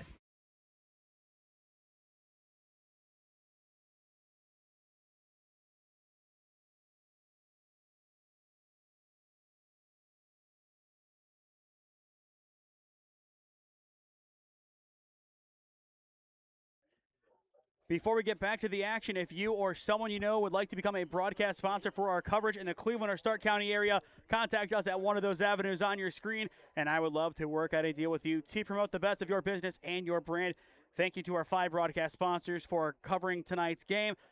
In the player of the game slot, it is the Healthiest You Chiropractic Center. In the broadcast presenter slot tonight, it is Ledgewood Barbershop. And next week, it'll be CrossFit Strongsville, the player of the game for Holy Name Padua, which will wrap up our high school football coverage for the season. Crazy to think, game number 13 for us, and that's going to be all over next Friday night. It's an onside kick here. They're trying to catch him off guard, and do they? We will see here who comes up with possession. Lake Catholic, they're signaling their way. Holy Name obviously doing the same. Who's right? And now Lake Catholic, they're thinking it's their ball. And now they're going to point in favor of Holy Name. Saying Lake Catholic, no, no, no. If they got that, that's about it. Yeah, that might have put this one on ice. That would have been a big time blow. It looked like Colt Troy there ended up with the ball. And I do see that on the replay. We'll put it up again on the screen here, as we do have the double scoreboard there. But, yeah, I do think he comes up with that pretty cleanly. So first down and 10 for the Namers at their own 47. They do have time on their side in this half. 6:32 left to go. They need a touchdown, they need a stop, and then they need another score. Double motion here for the Namers. Jamison needing a big answer. And on first down and 10, he will hand it off to Xavier Rodriguez. Rodriguez catches a couple of blocks, and he will get down to midfield. Now they say the 49. A pickup of a couple on the play by X. Yeah, I think if you're Holy Name right now, you're looking at yourself and you're saying, we haven't done anything bad. We just haven't done anything good. And we did find a freeze frame, actually, though, of the onside kick, as we will put that up to show where the ball was. And at that point, Troy does have it. So an accidental freeze frame there by the buffering on the phone that is giving us our extra replay, but still, we will take it. Second down and 8 for the Namers. Once again, they need the big play. Sanders motioning and playing around on the right side. Jamison running for his life out to the left. Plenty of open field. He is going to take it himself. Jamison inside Lake Catholic territory, and he gets absolutely obliterated by Rebar. State champion baseball for a reason. You need some barbecue back there if you're going to try to lay a blow like that. You got some barbecue? You didn't invite me? Yeah, you need something back there if you're going to try to lower the shoulder like that, and he did not find out anything good. I mean, Jamison, plenty of space, did a nice job to create something, but you'll see it here. Oh! Yeah, he did not win that matchup. He did not scataboo through that wall. No, he did not. He needs to put his helmet on and go bang his head against the wall a few more times. Lake Catholic, they are a very physical team for a reason, and it gets you placed just like that. Intimidation to your opponent. So third down and medium, Jamison, he will drop back, running out of time, he will fling it, pass is incomplete, in and out of the hands of Brennan Preisel. And it is decision time for the Namer offense, as it looks like they are going to punt. So, not a bad mesh concept there. There wasn't the so-and-so pick you expect on a mesh concept. You want those wide receivers to run a little bit closer, and the DBs end up in some traffic. But if you're JMO there, you can't backpedal and just throw it off your back foot into traffic. You need to roll one way or the other, recognize where the defense is, and then try to make a play. So now it is going to be a punt for the green and white, low snap, and they are able to zip it away. Nice job by Soul, and that'll bounce right in front of DC. You can see him on the sideline in the nice blue jacket, as it is a short punt for the Namers, putting Lake Catholic at around their 25. And you can see there is the student section here for Lake Catholic. It is a pink out game for them, as once again, this is Breast Cancer Awareness Month. Always good to see that from the schools. You had the pink out, you support the cause that way. It's a great sign of solidarity by the Cougars. Yeah, I love to see it. My grandma passed away from breast cancer, and my mom has had some troubles with scares with breast cancer, so obviously it means a lot to my family. I'm sure she's watching the broadcast, and she loves to see it as well. And now they're doing the Florida State Warrior chant. And they stopped. Maybe they heard us. They realized it made no sense that a Seminole would be chanting for no Cougars. Alabama on the field either. That's the difference. But first down and 10 for the Cougars at the 35, a generous spot on the bounce. And if you are Holy Name, you have to get a stop here. Lake Catholic, they have scored on every single drive tonight, just like CBCA did 2 weeks ago at Brooklyn. Pisano, once again an RPO. He will take the shot up the field. It is Malcheski, and he is going to drop it. My. Wow. That is unexpected. If you watched the Bengals game last night and you saw that freeze frame of Joe Flacco's face when Jamar Chase dropped the ball, that is exactly what Pisano's doing right now. His jaw is on the floor. Right in the breadbasket, too. That's your guy. That's the one you want to throw the deep ball to. He's got the sure hands. He's caught quite a few balls tonight. Right in the basket. And yet again, we go back to it. He's a state champ for a reason. The mentality, it's different. Yeah, and you know he's going to be beating himself up for a while over that. But one of his best games of the season nonetheless. Yeah. And he'll be in motion here, and Pisano is going to keep on second down and 10, and he gets a heavy hit against him. There is the payback for the hit on JMO. This time it is Jeremiah Sanders returning the favor. He laid the boom there. You can tell there's some quote-unquote chippiness, if you will. It's a holy war. It's not the holy war in the conference. There are plenty of holy wars, as this is a Christian/private school conference. So every game technically is, but the big ones, Holy Name EC, Padua, Holy Name, Padua NDCL. And then I would say Lake Catholic and those guys too, because of the conferences there. There's always that meshing. Yeah. But the big one not happening, Padua and Walsh. That's the big, obviously not city rivalry, but a big one that determined their fate a couple of seasons ago at the Den. Yeah, it's just not fair for Padua anymore. Pisano third down. Pass is caught in the flats. That is Magistrelli. And Magistrelli has some help. Still on his feet. Down to the 40. And is able to spin past to about the 38-yard line. A nice job in open space by Magistrelli, the sophomore. Yeah, really good job. And that is creating more with less. Yeah, and you get a guy who you haven't seen in there. You don't know what his role is going to be. That was a really good pursuit off the edge there. I don't know who that was, but he probably needs to recognize the screen there, put his feet in the ground, and get airborne, try to tip that ball. I think from the start, the moment that the O-line disappeared, everybody knew that was going to be a screen play. Magistrelli able to take advantage. Pisano pulls back on first down and 10. He will take the deep shot. His pass is incomplete. In and out of the hands again. Excellent coverage by Noah Cunningham, and he applies the sword. 3-on-3 crime right there. Really good coverage, really good opportunity to make a play there. That ball was perfect. That was Guy Dominic. Pisano is throwing some beautiful balls right now. Not surprised at all. Just to see how good he's played. I believe Dominic does have one of the scores. I believe he does. And I got to give credit to Pisano right now. He's making all the correct decisions, and he's throwing some beautiful balls downfield. He was 8 for 12 last week. I don't see the correlation. This is a guy that can throw the ball 35 times in a game and put up great numbers. Yeah, and with the running attack being so effective so early, this is a chance for them to open up the playbook passing.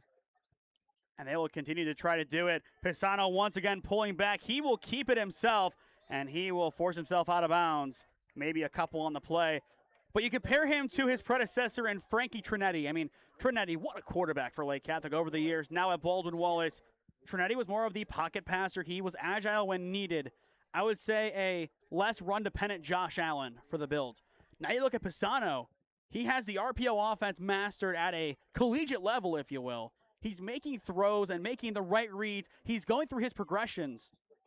He has all the tools to be an even better version, albeit smaller size, of Frankie Trinetti.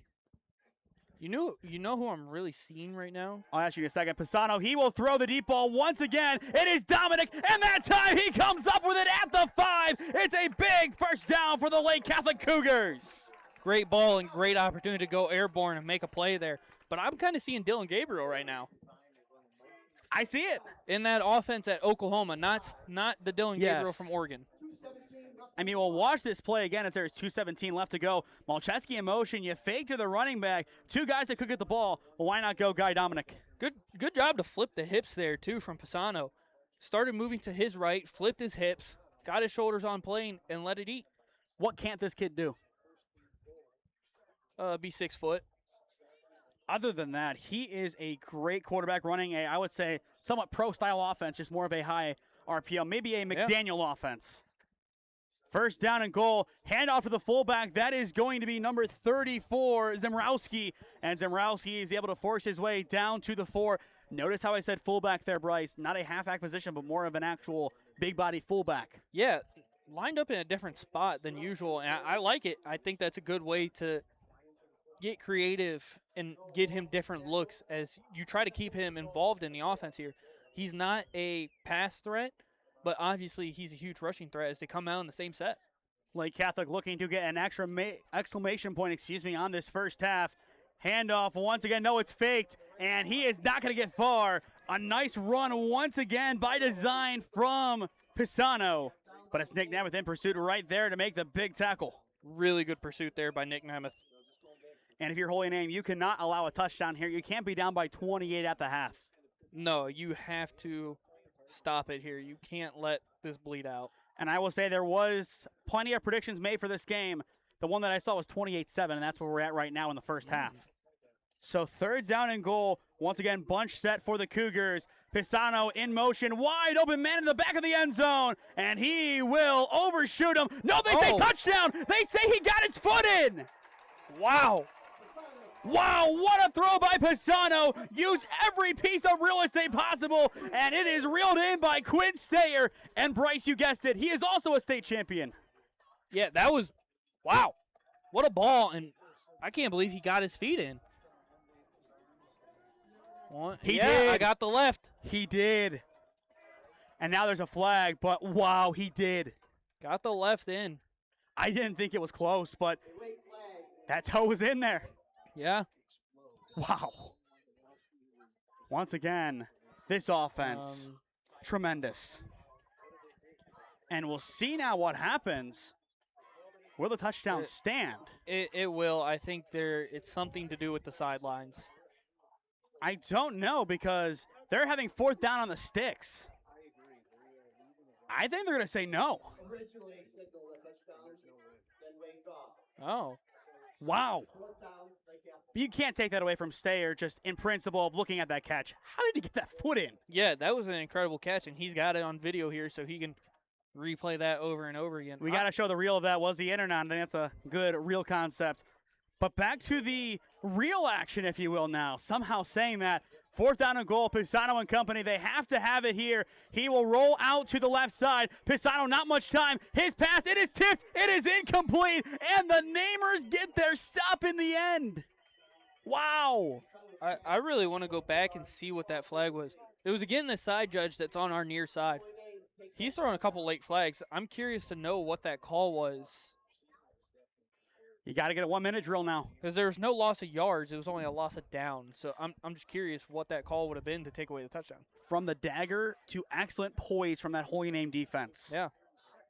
Yeah, and they recognize the number one read there was Malchevsky going in the flat. I thought they had a chance to make a play at that ball. There are 19 seconds left to go in this first half, and I think the Namers are just going to have to run this one out. But I will say, do stay tuned with us at halftime as we will have full coverage of both the Holy Name and the Lake Catholic High School marching bands. We plan to have audio along with video for that, but we will see depending on how things happen up here in the booth. Holy Name running potentially at least one play that isn't just a quick out, as it'll be a handoff to get things underway. And there is not much going, and that should do it for the opening half. But I am intrigued to see who the ball carrier was, as I think that was Caden Parker.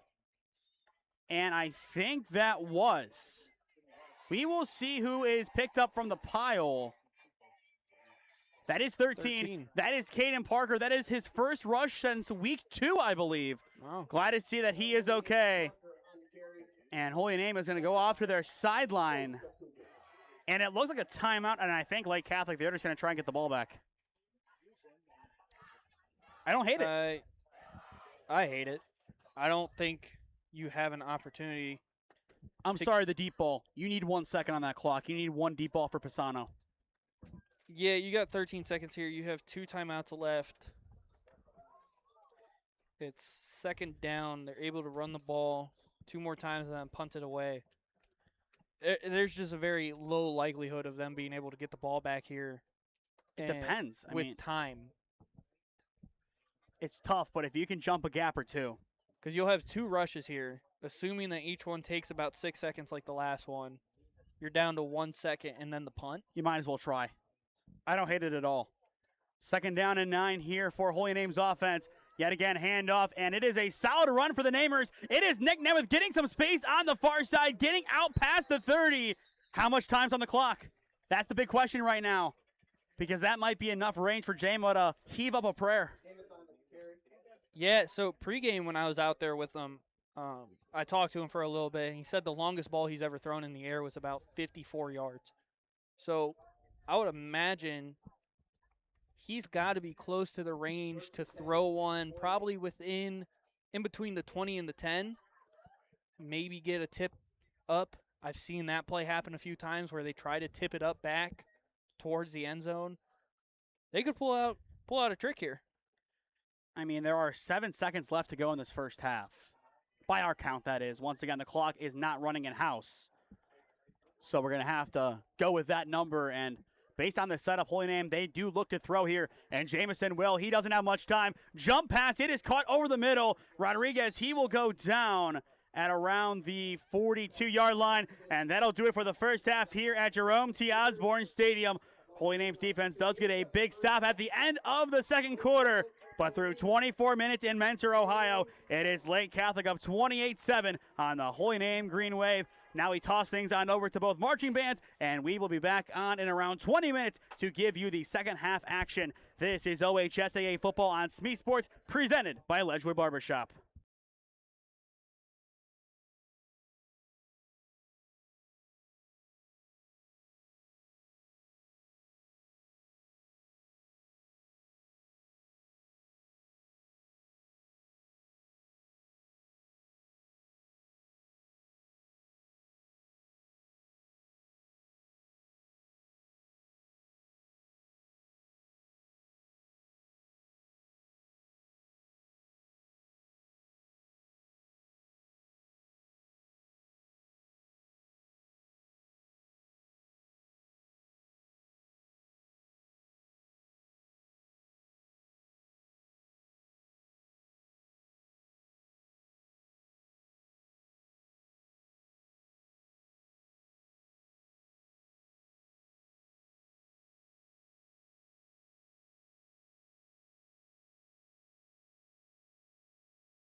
By Mrs. Andrea Nikolajczyk and drill team director Mrs. Kimberly Keogh. Tonight's show features classic rock hits from the 80s, performed, covered, remixed, and sampled by countless artists.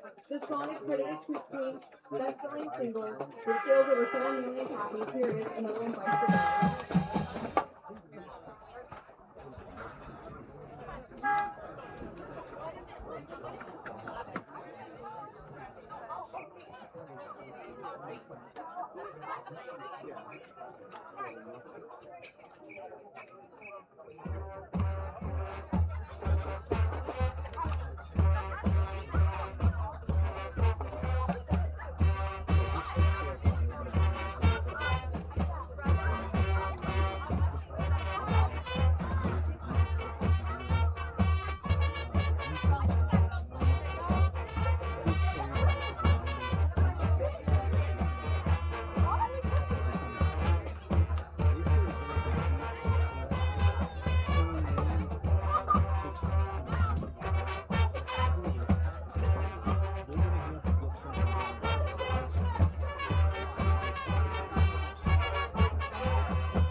This 1983 Huey Lewis and the News strip was inspired by a gig the band played in Cleveland, Ohio, with Lewis saying the heart of rock and roll really is in Cleveland. Enjoy the Bill Team feature 2, Heart of Rock and Roll.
Released in 1980 as the debut single for Ozzy Osborne, this song reached the top 50 in the UK. Following Osborne's death in 2025, the song entered the Hot 100 for the first time at number 46 and later peaked at number 39. We close tonight's show with Crazy Train.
Thank you for your support, and we hope you enjoyed our show. Go Namers!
Ladies and gentlemen, now taking the field, your Lake Catholic Cougar Pride Marching Band. The band is under the direction of Mr. Adam Pystar, along with Assistant Director and Professional Coach, Mrs. John Mullen, Color Guide Coach, Mrs. Grace Ellis, and Game Team Coach, Mrs. Sandy Murphy. The band is led by Drum Major Joshua Sundar, Assistant Drum Major Mary Kate Hubert, Color Guard Captain Gigi Ben, Majorette Captain Bella Buchanan, and Dance Team Captains Maddie Little and Ava Passerell. Get ready to turn up the energy as our marching band brings the global party to the 50-yard line. Tonight's halftime show celebrates the music of international superstar Pitbull, the chart-topping king of dance beats and feel-good anthems. From Miami to the main stage, he's high energy hit to have you dancing in your seats. Get ready to stomp your feet and clap along with the band. Drops the beat on Pitbull and Kesha's country dance smash hit Timber.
Next up, we're living in the moment with a feel-good anthem that reminds us to celebrate tonight. We feature Color Guard Senior Ryan Miller in Time of Our Lives.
We will conclude our show tonight with throwback from a previous show.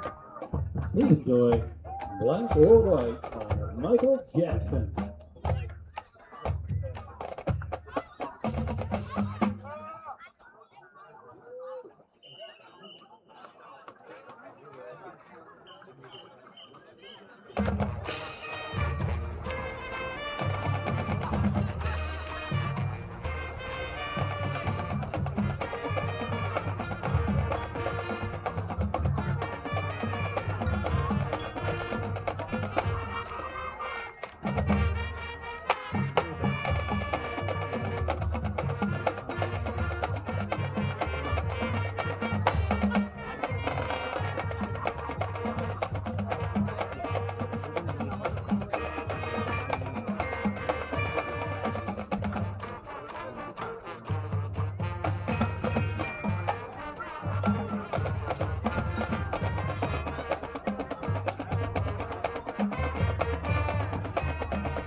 On behalf of Director Adam Picel, we'd like to thank everyone, administration, faculty, parents, alumni, and students for your continued support. Go Cougars!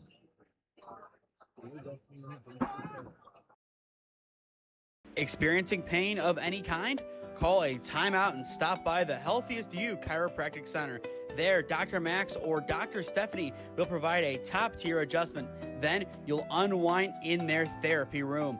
Visit their website at www.thychiro.com or call 440-238-3338 and book an appointment today. The Healthiest You Chiropractic Center, keeping Strongsville pain-free since 2013.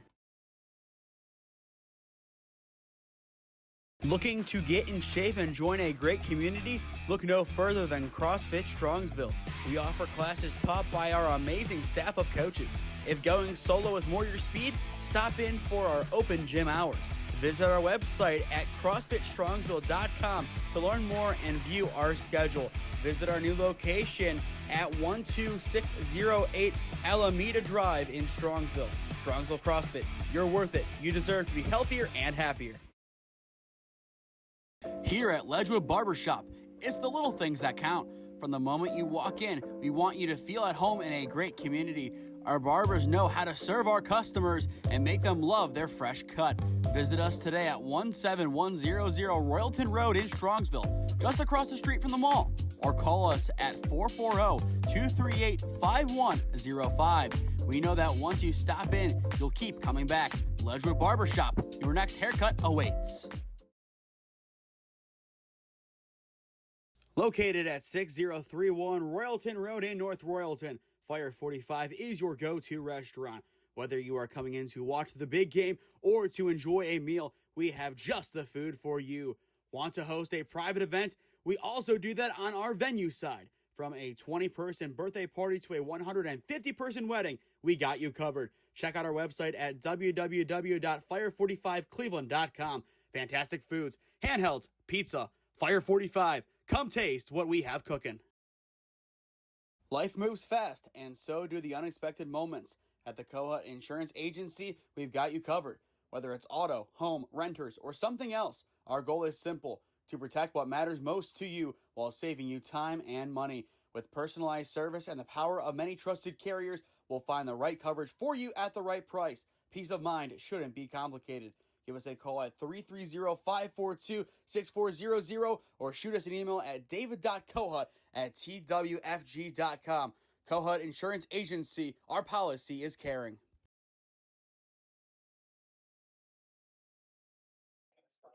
Before we get back to the action, if you or someone you know is a business owner looking to sponsor broadcasts in the Cleveland or Stark County area, contact us at one of those avenues on your screen, and I would love to work out a deal with you to promote the best of your business and your brand. Thank you to our 5 broadcast sponsors for making today's telecast possible, and a special shout out to Mike Torzidlo and Joe Kuchera of the Holy Name High School Athletic Boosters Club for making this broadcast happen as well. At the half, your score, as it'll appear right now: 28-7, Lake Catholic on top of the Holy Name Green Wave. He is Bryce Fisher, and I am Nathan Smee on the call for you this evening. And you are watching OHSAA football presented by Ledgewood Barbershop. An interesting first half, and now we do have clarification on that touchdown. What we're being told by the Holy Name coaching staff is that he bobbled it out of bounds, which, if you ask me, Bryce, I'm not buying it. I don't buy it either. And listen, as much as we all love Holy Name and we are here because of Holy Name I love you football, say we, and you went to Glen Oak. Well, yeah, but I work for you, so I gotta embrace where you went. We are a Holy Name broadcast, and it looked like a touchdown. I would have to agree, but we do love Lake Catholic. We always appreciate any time that they are hospitable to us. Every time we come here, it's always a great time. Anytime we see Lake Catholic, it's a great time. So thank you to the entire administrative staff in the athletic department for having us out, and as well, shout out to Coach Gibbons as well as what he told us, Bryce, a fan of the channel. Yeah, he is, and as he should be, as all you should be. We had that with NDCL's AD as well, reaching out, hey, I watch you guys. That's what I like to hear. Yeah, and I expect many of the parents for my team to be fans over the summer, and the ownership and other coaches for my team to also be fans over the summer. Plug your team. 15U Diamond Boys Showcase. Best team in the organization. And we'll have some of that this summer as Lake Catholic is going to go for a squib onside kick. We are back to the action as that is Luke Hudak picking it up on the near sideline, and that'll set up his QB1 in Connor Jameson with decent field position. Once again, Luke Hudak is the backup quarterback for Holy Name. We've seen him throw the ball 3 times this season, 2 for 3 in the air. Yeah, the name caught me off guard right there. I have a PO for me over the summer who's named Luke Hudak. And I'm getting reports now at Avon Lake that their scoreboard's broken too. Everyone's scoreboard's broken. So in the last 2 or 3 weeks, Mount Union, JTO, and the Avon Lake scoreboard have all gone down. Man. It's the end times. It's brutal. I think that might be the 7th seal. That could easily be the 7th seal. We don't know. But first down at 10 at the own 39 of Holy Name. Handoff Rodriguez. And Xavier is able to push his way forward past the 40 up to about the 43-yard line. We haven't called his name too much in the running game as Holy Name, contrary to their main identity, have gone with the passing game tonight. Yeah, it's definitely been different for them, but I think they have the ability to be a passing threat with J-Mo's arm and his ability and his size. And you also have such great wide receivers out there with Eso Gonzalez and Namick. And it's Luke Hudak in on this play, and he is spun well behind the line of scrimmage, and a pack of Cougars convene. What a job by the Lake Catholic Cougars, swarming Luke Hudak. Absolutely nowhere to go, and now it is airmail time for Connor Jamison. Yeah, and this is his chance. This is his chance to air it out, and I think coming out of the half, obviously you want to be in rhythm and get a first down early, but this is probably the best chance you have to say, all right, listen, we know they're going to be in a zone. There's a flag already. And we'll see what this one is as we have a good view of him right there. Oh. The ref is arguing with the coach. Did they call a timeout? And we have a good view of him right there on your screen. And we'll see what he ends up saying. It's a sideline warning, but I think they may have had one already. So it's actually going to be an unsportsmanlike on one of the coaches. I don't think that's Gibbons.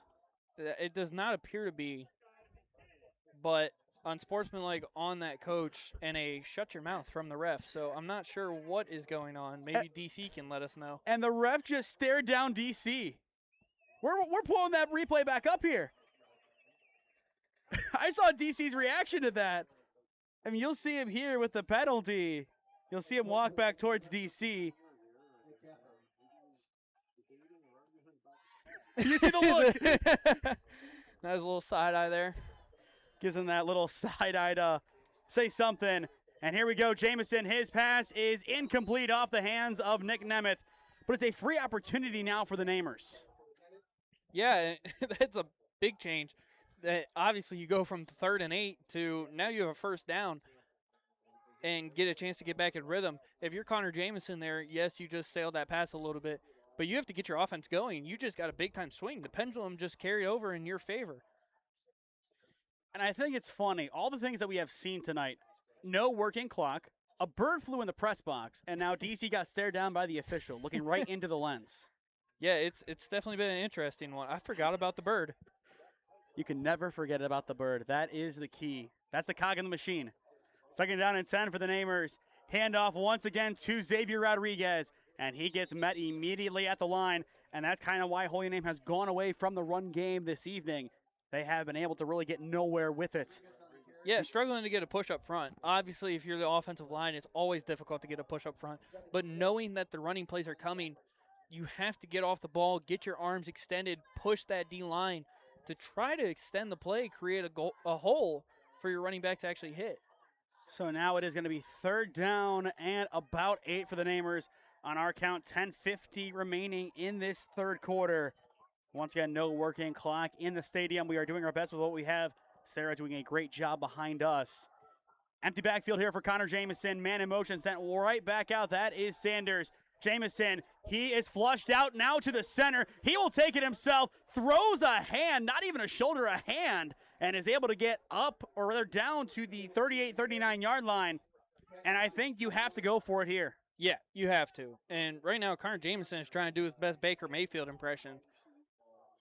Once again, that wasn't a stiff arm, Bryce. That was here's my hand. Yeah, it was a little bit of like a forearm, elbow check type of deal. Not exactly sure.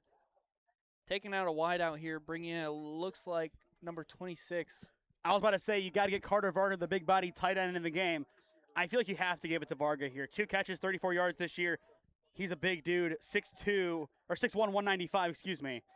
And it is play action on 4th down. Jamison, he will take the shot. His pass, it is incomplete, intended for Nemeth. No flags, and possession goes back to Lake Catholic. That wasn't a bad ball. I think it's, I don't want to say it's the wrong play call in that situation because you have to trust your QB at some point.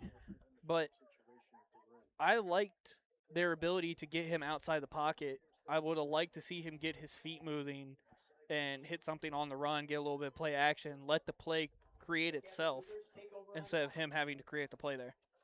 So now here comes the Cougar offense once again. We've talked a lot today about Max Pisano, and even during the break, Bryce, we talked about him being a true, at least college level, if not pro-read offensive quarterback. Yeah, he's playing a very pro style. And it's a quick screen pass caught by Dominic. Ooh. He has been a very well-liked target of Pisano's tonight, to say the least. Yeah, Pisano landed kind of awkward there when he strided when he opened his lead leg. Not sure what happened there. He's limping a little bit. The other quarterback that Lake Catholic does have is number 9, Liam Coyne. 6'1", 200. He has the other majority of throws this year. 37 entering tonight, 1 touchdown, 1 pick. But I believe there might be somebody else on the depth chart listed in his place. So we will see who that would be if Pisano can't continue. But as of right now, he is staying in on second down and medium. He is going to hand it off. It is going to be Malcheski, excuse me. And Malcheski is able to force his way past the 45 up to the 47 of Lake Catholic, setting up third down and about 2. That is Troy with the tackle for the Namers. Sorry, I was trying to look at the roster. I saw the backup QB earlier throwing. I couldn't remember what his number was. I was trying to see if they had an extra QB listed on that roster there. He didn't look bad, though, in pregames. He was also a lefty. So there is a chance that we get to see him. At least right now, it appears that Pisano is okay, and that is what Lake Catholic hopes the parting line is, especially with the playoffs coming up. Third down, it is a direct snap to Malcheski, and Malcheski, he is close. Short. And there is action on both sides of this play. There was a player past the 35 of Lake Catholic and a player past the 35 of Holy Name, and that play died before midfield. Yeah, I don't think they realized that the play happens around the ball, not where you take your player that you're matched up against. So now it is going to be 4th down and short. Do we see our first tush push of the night? And if you do, I think you have to swap with the quarterback based on the questionability of that landing from Pisano. Yeah, that's what my thought would be. Oh, I have a feeling it's going to number 34. It's I form here. 3 guys could get it or it could stay. It's a handoff. It is going to go to the big running back, and he is met at the line, but I think he strided over the plane just enough. That is going to be, once again, a first down for Lake Catholic as they will move the chains. Nicely done by Zimrowski. Yeah, really good job there, especially on that second effort. He got stopped initially. He got hit in the backfield. Kept his legs moving, kept chugging, high knees, just like they teach you in practice every single day of the week. And he pushed forward, get that first down. And they have just announced 7:10 left to go in the third. And if you are Lake Catholic right now, your goal is to run this clock down, score again, make it 35-7. And then from there, you are in complete control of this matchup. Pisano, we will hand it off on first down and 10. And it is a solid run down to the 45-yard line, pick up a 5. And as Lake Catholic has done all day, they stay ahead of the sticks. Yeah, good play there. I think Pisano was a little annoyed with himself. He recognized man a little bit too late. If you saw on the far side away from us, number 3 for Holy Name dropped down into press coverage. So did the linebacker number, I believe it was 1 for Holy Name, or he's the strong safety. He dropped down in press coverage, and they had a little bubble screen out there. I think he wanted to hit Malchevsky on that bubble screen. Lake Catholic loves their screens. They have so many different plays out of the screen package, Right just here. like this one, as we will see it on second down. It's a good pickup after the catch, but not enough for the first down. And a flag. Yeah, a late flag does fly in that run, though, from Valentino, the senior. And now we will address the laundry. And an injury, it appears. Not good for the Namers, as somebody is down on the far side. And it looks like he is going to get some medical attention. Holding on Lake Catholic. And it looks like we're going to have a good pause here. So as we do, we will step aside for a word from our sponsors on SmeeSports. Looking to get in shape and join a great community? Look no further than CrossFit Strongsville. We offer classes taught by our amazing staff of coaches. If going solo is more your speed, stop in for our open gym hours. Visit our website at CrossFitStrongsville.com to learn more and view our schedule. Visit our new location at 12608 Alameda Drive in Strongsville. Strongsville CrossFit, you're worth it. You deserve to be healthier and happier.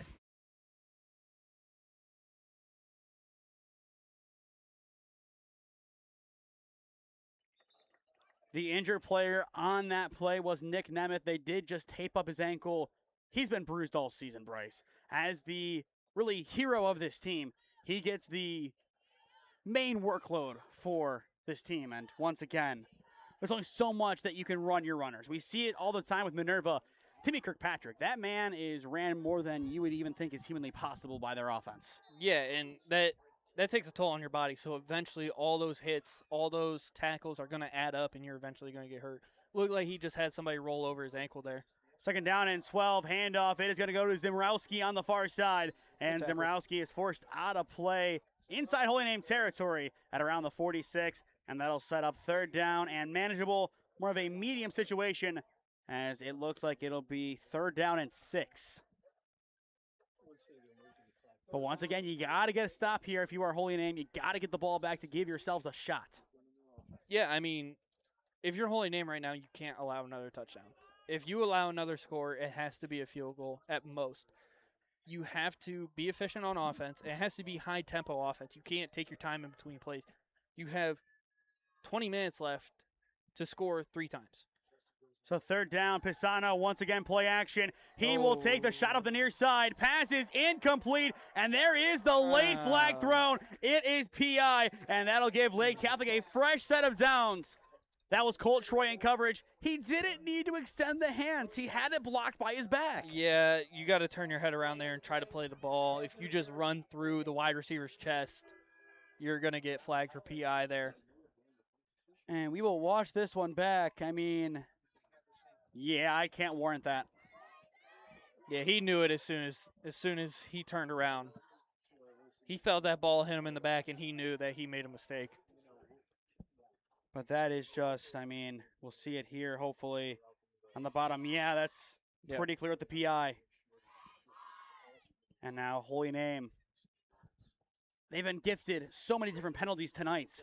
They give the gift away, and at this point in the game, down by 21, you needed a saving grace, but in the end, you give the grace right to Lake Catholic. Yeah, you hand it right back to them there. Against Padua next week, you can't be doing that. That's a rivalry game. No matter the record, you have to be at your best next week against the Bruins. First down and 10, Zimrowski with the handoff. And he is going to take the ball down inside the 30 to the 27 of Holy Name. I feel like Holy Name is playing very selfish football right now. Not that they're trying to lose this game, but I see a lot of players out there going after Lake Catholic players instead of going after the ball. Number 5 here down on the end threw his blocker down to the ground instead of making an attempt on the ball there. You have to be willing to go for the ball. Yes, I understand it's getting a little chippy and you want to throw people. That's part of football, but try to win. You got to be able to do that. Pisano, he is taken down in the backfield immediately. Another nice tackle by Nick Nemeth, but I think the cost might be his game. But he's okay in the end. That looked really bad initially. Yeah, he's hurting. He's feeling it. If they score, you have to take him out of the game. Looks like it's his wrist now. He's holding that left wrist. Maybe it got caught up on the turf. I know Holy Name is bruised. No Jovan Miles Jr. tonight. He is out due to injury. At what point do you say, all right, Nick, you've done enough. You've been banged up all season. You got to get a rest. It depends how much you value this game. If you think you have to win this game and next week to get home field advantage, then you got to leave them in. But if you think you're able to win next week and still get home field. Pisano rolling out to the near side. He will have to launch it. His pass is no. It's incomplete, and that's clear PI, and they say no. What? I said no before that. He grabbed him out of bounds. That's textbook PI. Wow. How didn't they call that? I don't even know what to say right there. That was. You can't even say uncatchable ball. No, like it landed in play. He threw him down to the side. He even knew it. He put his head down. He threw his hands down. He knew that it was PI. I don't understand what this side judge saw there. There's been a lot of that tonight. Just this one. And he's hearing it from these coaches again. The coach that got the warning last time had to walk down to the other side. I don't think he's looking to get another unsportsmanlike conduct call. I'm at a loss for words, Bryce. That looked clear PI. Lake Catholic looking for a ball don't lie moment on fourth down. They will take the deep shot. Pass is incomplete. It is bobbled. Cunningham the coverage, and the Namers will get their stop. That one wasn't PI. That was clean. Really good ball, though, back shoulder. That's what you're looking for. And some good sportsmanship as he fixes his pads. I was about to say, I saw a Namer go over there. I'm like, uh-oh, what's he doing? I saw Tommy Onko. Yeah, he's fine. Yeah. Yeah, Mr. Onko is not going to let anything extracurricular there slide. Yeah, no, he's a very good kid. I've talked to him a few times while I was down there taking photos at the Cleveland Central Catholic game. Plus, I've done pregame photos, and he's always just been a good dude. And obviously, I had Mr. Kevin Onko, his dad, as a theology teacher. He was my homeroom teacher my sophomore year. Got to know him very well over my 4 years at Holy Name, and he's even called a couple of games here on the SmeeSports YouTube channel, called the Regional Final. Theology. Interesting. Yeah. It's a Catholic school. There's theology in there, Bryce. Yeah. Oh, you're right.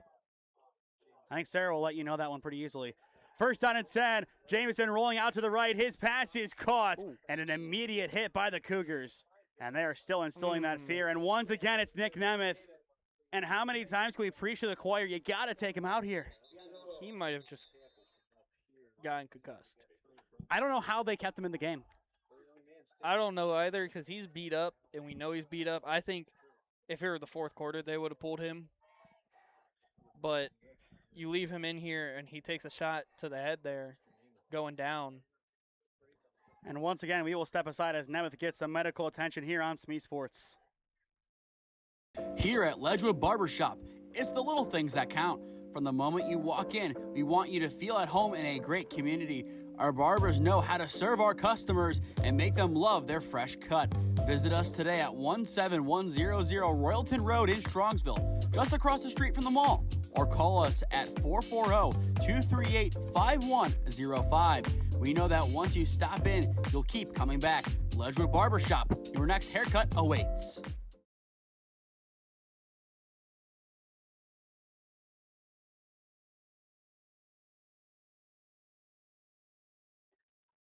Welcome back to Jerome T. Osborne Stadium in Mentor, Ohio. Nick Nemeth helped off of the field. It's not looking good, and we're being told 2:20 left to go in the third. Our clock a little bit off there. Once again, no in-house clock. We're making do with what we have, but Holy Name, without Nick Nemeth, this is going to be tough on second down. They need a big play. It'll be a handoff. Xavier Rodriguez running it to the boundaries, and he is able to maybe get one on the play.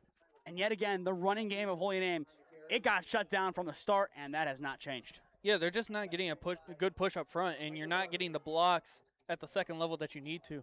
These linebackers for Central Catholic, yes, they're playing a zone, so they're able to watch the entire time. They're all over it right now. So now that'll bring up third down and long. Ball spotted at the, I'm going to say 36 up to the 42. So third down and 6 for the Namers. Nick Nemeth appears to be done being evaluated. We'll see if he comes back in. Curious. 5 wide here for the Namers. Jamison dropping back at the blitz by Lake Catholic. His pass airmailed, incomplete, intended for Cunningham. Got to go for it. You have to. Never mind. Bring it on the punt team. I understand it to an extent, but given the time, I don't know. Maybe a fake? No. Who's if that Nemeth guy? was in, yes. Soul, no. Soul does not throw.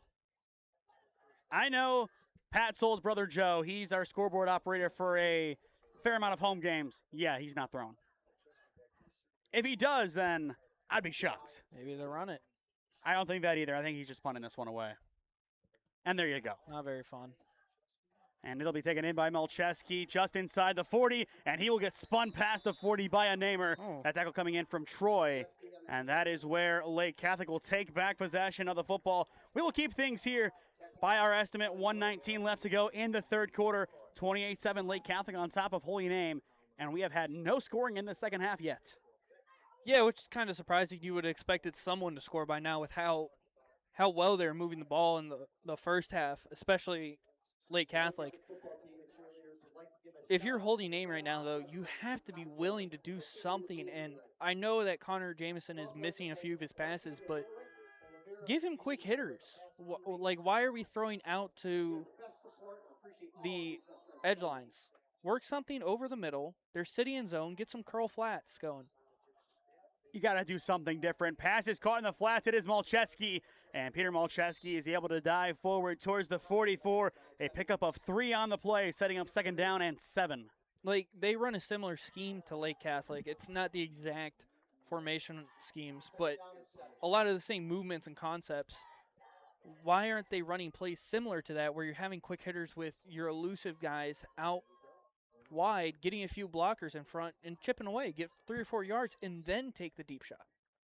And I feel like just like a CVCA game, you're in that pass-only mindset too early into the matchup. Maybe fourth quarter, but not right now. It is a jet sweep for Malcheski. He cuts it up, and he will get tackled at the ankles. A nice job by the Namers finishing the play. Wallace ends it, started by Unko. So Cunningham's not going to get anything on the score sheet there, but he did a really good job of setting the edge and then trying to shoot around it. He forced Malcheski to cut back upfield straight into his teammates. And as the clock is running down, we are nearing the end of the third quarter. And the clock will continue to run, I believe, final minute now. And now they're going to say that is the end of the third quarter. Once again, no running clock. That is the end of the third quarter. And now something is being done by Lake Catholic. Is this some kind of ritual? I think it is, but as they do this, we will step aside. 28-7 your score through 3 on SmeeSports. Located at 6031 Royalton Road in North Royalton, Fire 45 is your go-to restaurant. Whether you are coming in to watch the big game or to enjoy a meal, we have just the food for you. Want to host a private event? We also do that on our venue side. From a 20-person birthday party to a 150-person wedding, we got you covered. Check out our website at www.fire45cleveland.com. Fantastic foods, handhelds, pizza, Fire 45. Come taste what we have cooking. Life moves fast, and so do the unexpected moments. At the Kohut Insurance Agency, we've got you covered. Whether it's auto, home, renters, or something else, our goal is simple: to protect what matters most to you while saving you time and money. With personalized service and the power of many trusted carriers, we'll find the right coverage for you at the right price. Peace of mind shouldn't be complicated. Give us a call at 330-542-6400 or shoot us an email at david.kohut@twfg.com. Kohut Insurance Agency, our policy is caring. Well, welcome back to Jerome T. Osborne Stadium. Final 12 minutes of this Week 9 matchup. Lake Catholic up 28-7 on the Holy Name Green Wave. Handoff here on third down, and it's a big run for the Cougars. First down and then some. Zimrowski, another thundering run, and that is exactly what the doctor ordered for the Cougars. Yeah, he's trying to put it to ice right now. He's trying to make a statement, say this game is over. Time for you guys to pack up, get on the buses, and go home.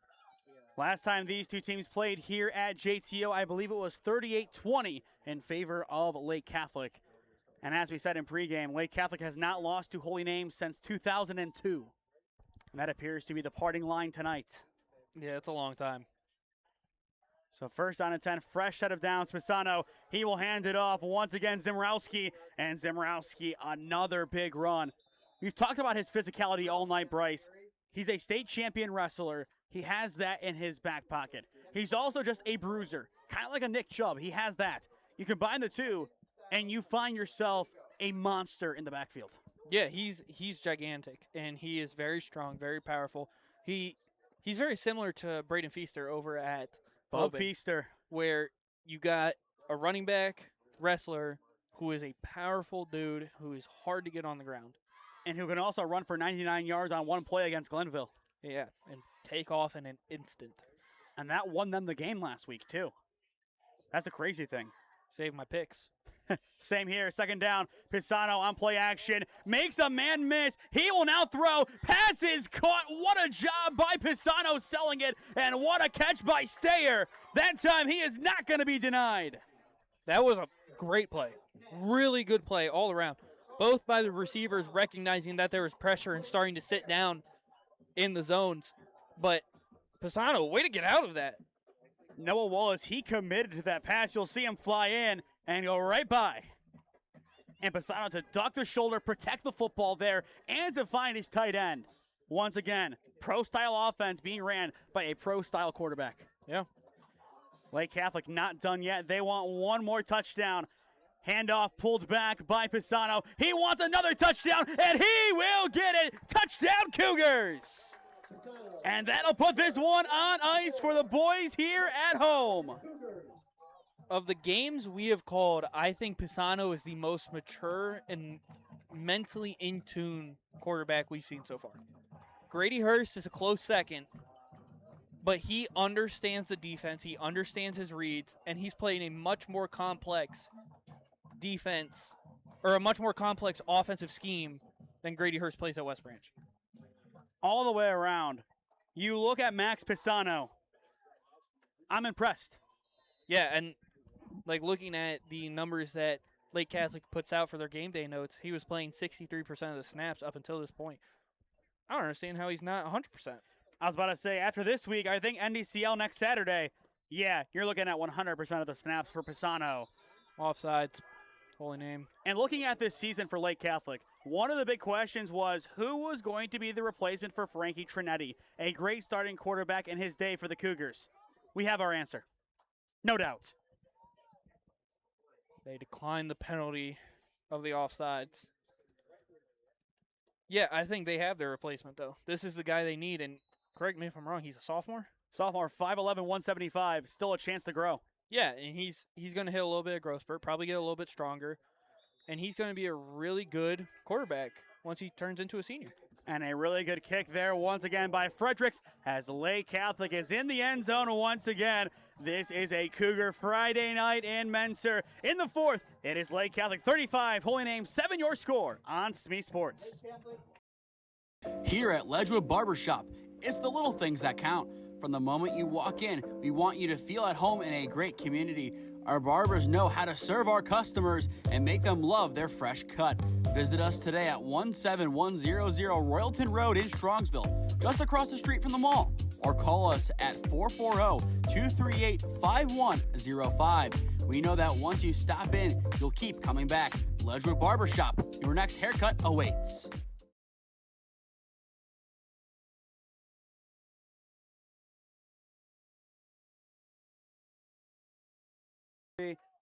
Before we get back to the action, if you or someone you know is a business owner looking to sponsor broadcasts in the Cleveland or Stark County area, contact us at one of those avenues on your screen, and I would love to work out a deal with you to promote the best of your business and your brand.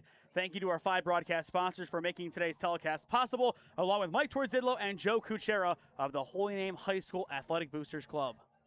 The Boosters have always supported me in my broadcasting journey and will always be grateful to their impact, not only on me, but also on our broadcast of Holy Name Athletics. Anko takes that one past the 35 up to the 36, and here comes Connor Jamison in the offense. Danny Day, the offensive coordinator on the far side. What do you think he's drawing up? A prayer?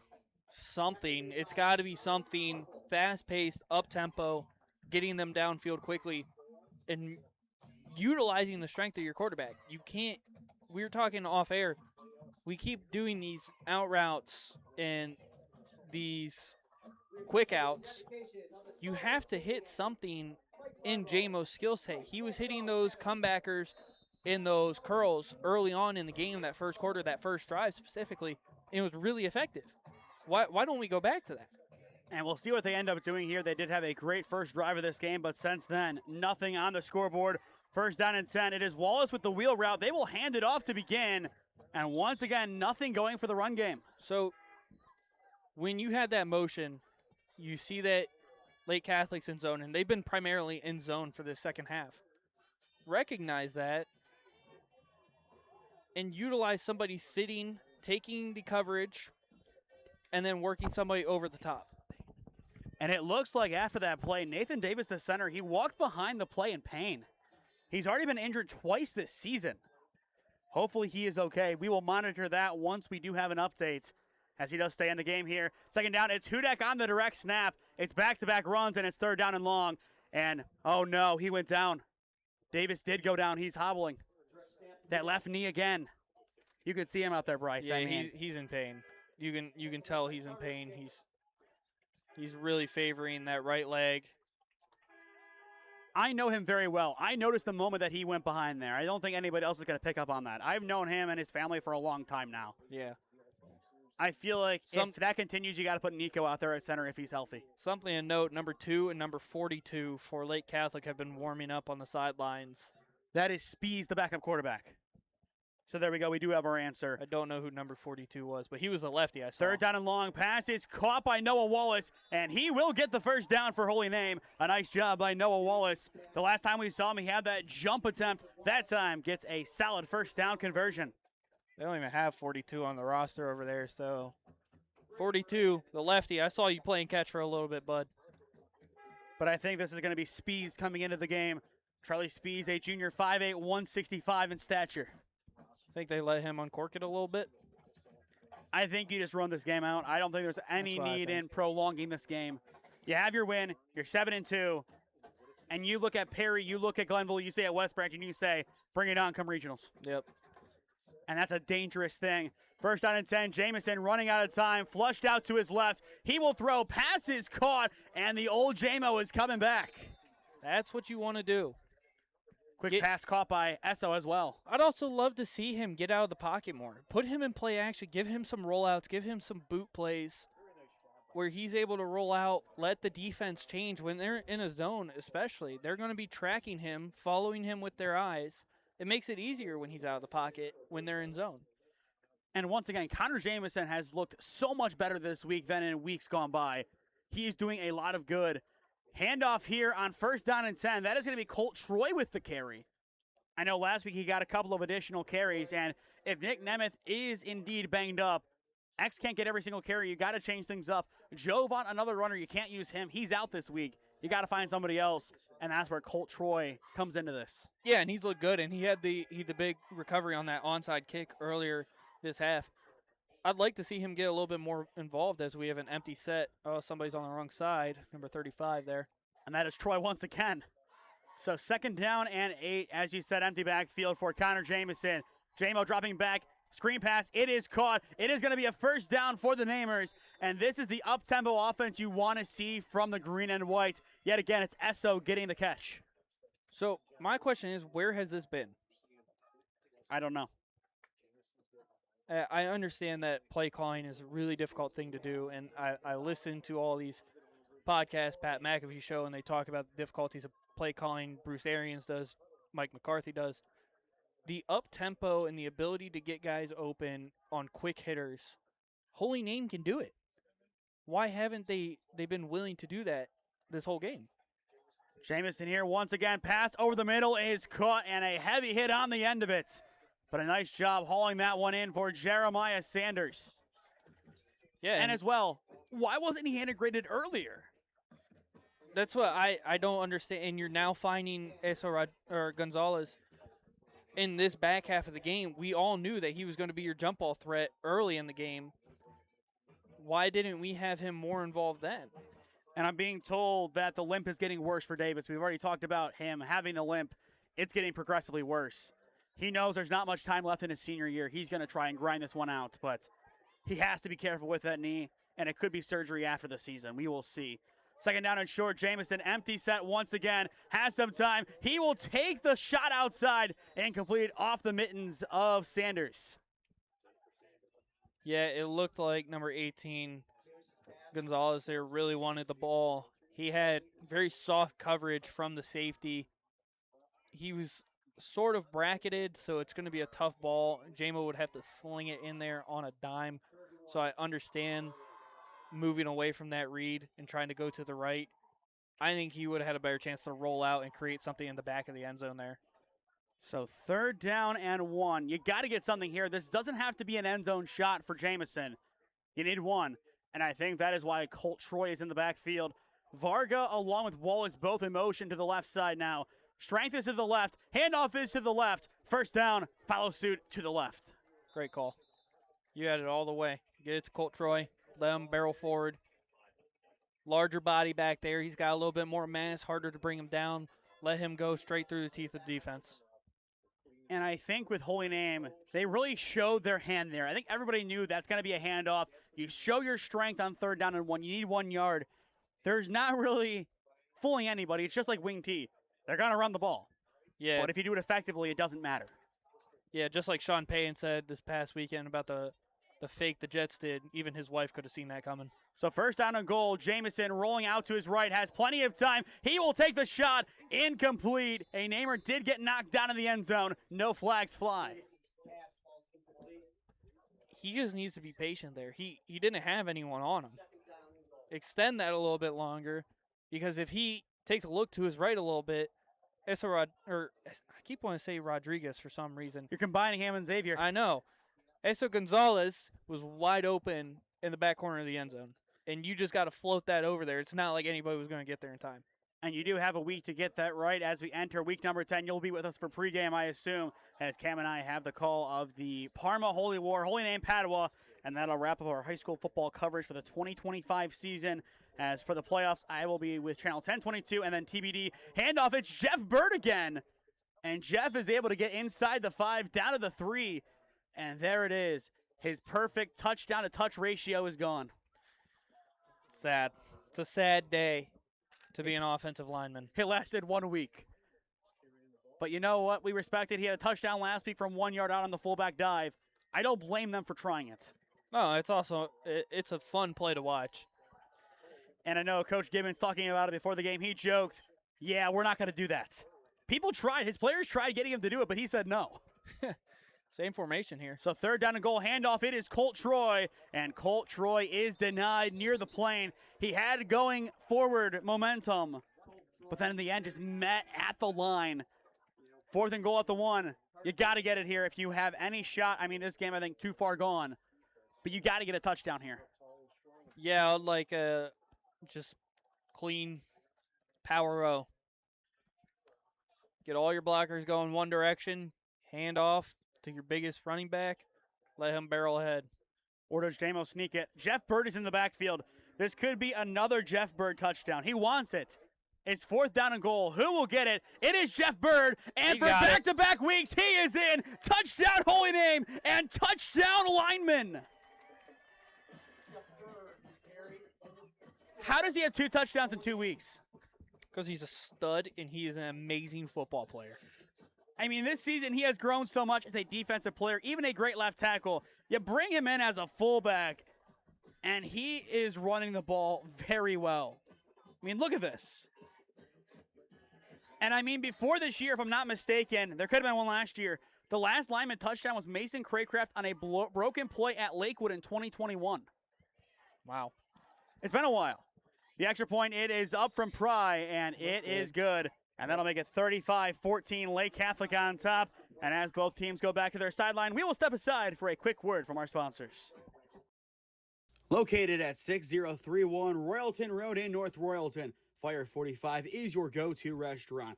Whether you are coming in to watch the big game or to enjoy a meal, we have just the food for you. Want to host a private event? We also do that on our venue side. From a 20-person birthday party to a 150-person wedding, we got you covered. Check out our website at www.fire45cleveland.com. Fantastic foods, handhelds, pizza, Fire 45. Come taste what we have cooking.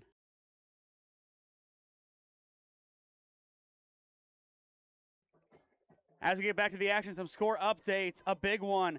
Tie game, Green and Perry, 21-all. That is a big one right there.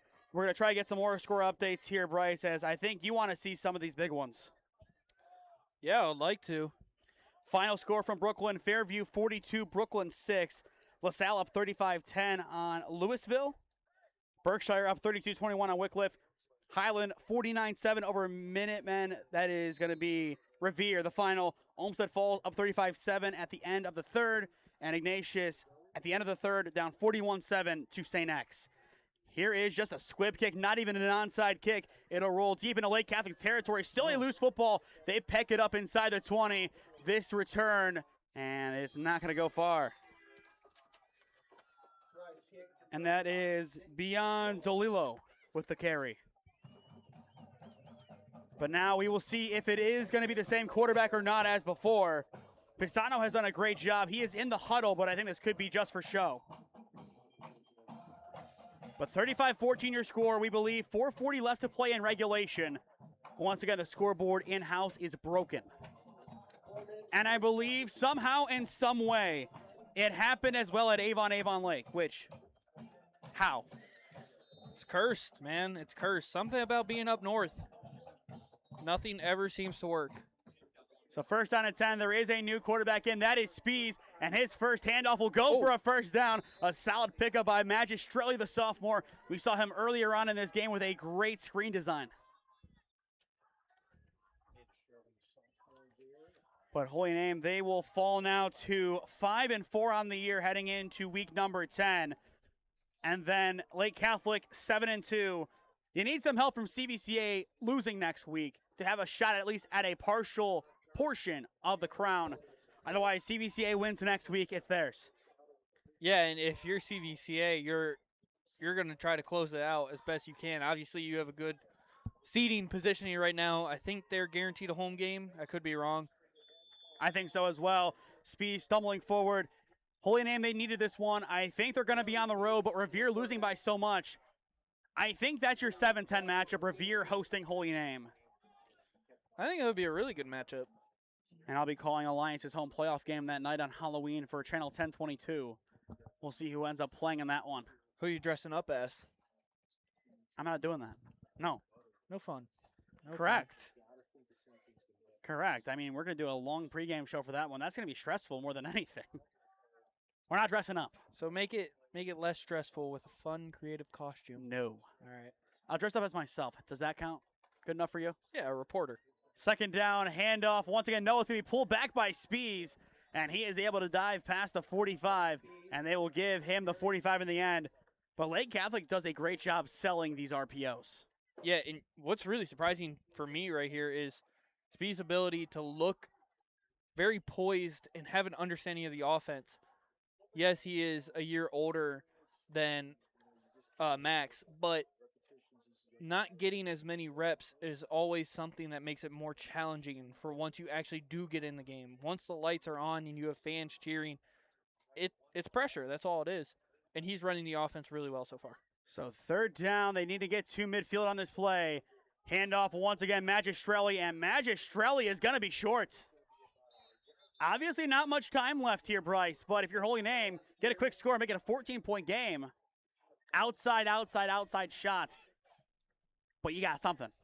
Yeah, if you're Holy Name right now, you want to make the scores look a little bit better and get the ball quickly, get it back on this fourth down attempt, and you have a 2-minute drill to go get some points, essentially. And that is going to be a big sign of things to come for their offense. You have Padua next week. That's the big one. Records and just ability goes out the window during the Parma Holy War. We saw it last year. Padua, the better team, outmatched at home 13-7. Holy Name getting that win. Fourth down, they will go for it. Spees will pull it back, and he tries getting to the edge. He hits a wall, and he will get just enough for the Lake Catholic first down. And that will about do it. Yeah, that should be it. Not sure where they're spotting that. Right Okay, at midfield. And there it is, officially moving the chains. But Lake Catholic, are you more convinced now? That they have a chance to win states? I'm still not entirely sold. I think they have a very good likelihood. With how good Max played tonight, I think that changes a lot, of my opinion. I still think they're a little bit too predictable with their play calls and concepts on each down. So now victory formation here for the Cougars as they will take a knee here. And we will see if that is all of the time that we have. I think they got to run at least one more here. But once again, Lake Catholic improving to 7-2. Holy Name falling to 5-4. Stick with us after this game goes final. We have one final commercial break. Then we will announce our player of the game presented by the Healthiest You Chiropractic Center. A lot of good candidates for that award. And that will officially do it here from the JTO. Your final score tonight in Mentor, Lake Catholic 35, Holy Name 14. A whole new cast of characters for Lake Catholic, but the same consistency for the Cougars. Yeah, really good game all around for them. And I think the biggest game changer was Max Pisano. That kid is a good football player, and he's going to be very good for the next few years. And you saw down below the embrace there from Marty Gibbons and Dan Wondolowski, the two head coaches. A lot of respect between those two guys. They were excited to play each other today. And Coach Marty Gibbons more excited at the end of this one as his Cougars win it by 3 touchdowns, 35-14, as the two NCC foes exchange pleasantries. We will step aside one final time and hear a word from our sponsors, then be back on to announce our player of the game presented by the Healthiest You Chiropractic Center. Experiencing pain of any kind? Call a timeout and stop by the Healthiest You Chiropractic Center. There, Dr. Max or Dr. Stephanie will provide a top-tier adjustment. Then you'll unwind in their therapy room. Visit their website at www.thychiro.com or call 440-238-3338 and book an appointment today. The Healthiest You Chiropractic Center, keeping Strongsville pain-free since 2013. Looking to get in shape and join a great community? Look no further than CrossFit Strongsville. We offer classes taught by our amazing staff of coaches. If going solo is more your speed, stop in for our open gym hours. Visit our website at CrossFitStrongsville.com to learn more and view our schedule. Visit our new location at 12608 Alameda Drive in Strongsville. Strongsville CrossFit, you're worth it. You deserve to be healthier and happier. Here at Ledgewood Barbershop, it's the little things that count. From the moment you walk in, we want you to feel at home in a great community. Our barbers know how to serve our customers and make them love their fresh cut. Visit us today at 17100 Royalton Road in Strongsville, just across the street from the mall. Or call us at 440-238-5105. We know that once you stop in, you'll keep coming back. Ledgewood Barbershop, your next haircut awaits. Located at 6031 Royalton Road in North Royalton, Fire 45 is your go-to restaurant. Whether you are coming in to watch the big game or to enjoy a meal, we have just the food for you. Want to host a private event? We also do that on our venue side. From a 20-person birthday party to a 150-person wedding, we got you covered. Check out our website at www.fire45cleveland.com. Fantastic foods, handhelds, pizza, Fire 45. Come taste what we have cooking. Life moves fast, and so do the unexpected moments. At the Kohut Insurance Agency, we've got you covered. Whether it's auto, home, renters, or something else, our goal is simple: to protect what matters most to you while saving you time and money. With personalized service and the power of many trusted carriers, we'll find the right coverage for you at the right price. Peace of mind shouldn't be complicated. Give us a call at 330-542-6400 or shoot us an email at david.kohut@twfg.com. Kohut Insurance Agency, our policy is caring. Well, welcome back to Jerome T. Osborne Stadium here in Mentor. 35-14 your final, your player of the game, presented by the Healthiest You Chiropractic Center tonight. It goes to the quarterback, Max Pisano. And Max Pisano tonight was great, Bryce. And you look at Lake Catholic, without him, this game could have been definitely a lot different. Yeah, it's drastically different. His decision-making, his ability to be on time and have accurate passes is what changed the game. When we talked about earlier, the quarterback battle was going to be the deciding factor. He outplayed JMO in every single facet of the game. Let's talk about his offensive capabilities. 5'11" in height. What's this guy's ceiling? Because I think it could be like a Dylan Gabriel and beyond. I definitely see, for ceiling, I see Dylan Gabriel. As a floor, he's going to be a very competitive NCAA college football quarterback. He has great awareness, and the biggest thing when you look for, especially as a talent evaluator, you want to know how they are mentally, and you look at their raw physical tools. Yes, he's not the biggest, but his arm talent is right there with some of the guys we've seen so far this year. He was able to sling the ball 40 yards downfield on a dime, and it was perfectly timed. He understands the game, and his awareness and his ability to read the defense was great. Big upset alert as well. North Olmsted pulls it off with a last-second touchdown, 47 seconds on the clock, 13-10 the final over Valley Forge, and that puts the Patriots hosting a playoff game in jeopardy. You know, Valley Forge, really cool name. You let me down. I mean, my dad went there, so I blame him. I blame him as well. But looking at Holy Name, now 5-4 on the year, where do you go from here? Well, it's hard to go down. Obviously, this wasn't a bad game for Holy Name. When, as a coach, you look at losses and you decide whether or not they were a good loss or a bad loss. I don't think this was a bad loss. They didn't play the game horribly. You have one turnover on a fourth down. You didn't have a fumble. No fumble recoveries. There was no takeaways by either team. So I don't think this was a bad loss per se. I think they didn't hit their stride when they needed to. And looking at Connor Jamison, when the offense ran as it did on those 2 touchdown drives, he looked like maybe the best quarterback in the area. Yeah, he looked like what you would expect. When I brought up those quarterbacks who are phenomenal quarterbacks, obviously Stafford, Jay Daniels, Goff, Jordan Love. You have the full list? I do have. I got rattle up the full list. Bryce Underwood at University of Michigan, Tavian St. Clair, freshman 5-star at Ohio State University, Malik Washington, starting true freshman at Maryland. There's no 2026 recruit in the top 5 for the quarterbacks who have the same size as him. He is a rare player. He has the size you look for, and he's only an inch shorter than some of the biggest players you've seen in the NFL, like Josh Allen, Will Howard. Those guys are studs. And if he plays to the expectation, he has the ability to be a phenomenal player. And when he did play to that expectation on those 2 drives, he's a top 5 player in Ohio. I'll ask you one more time. With Max Pisano in mind, what's your ceiling for the Lake Catholic Cougars? Has it changed? Ceiling, ceiling for them, I'm obviously going to put it at a state championship. I think they have the culture. I think they have the mindset. They have the schemes in place. Do they have the will to win, and are the coaches willing to adapt on the fly?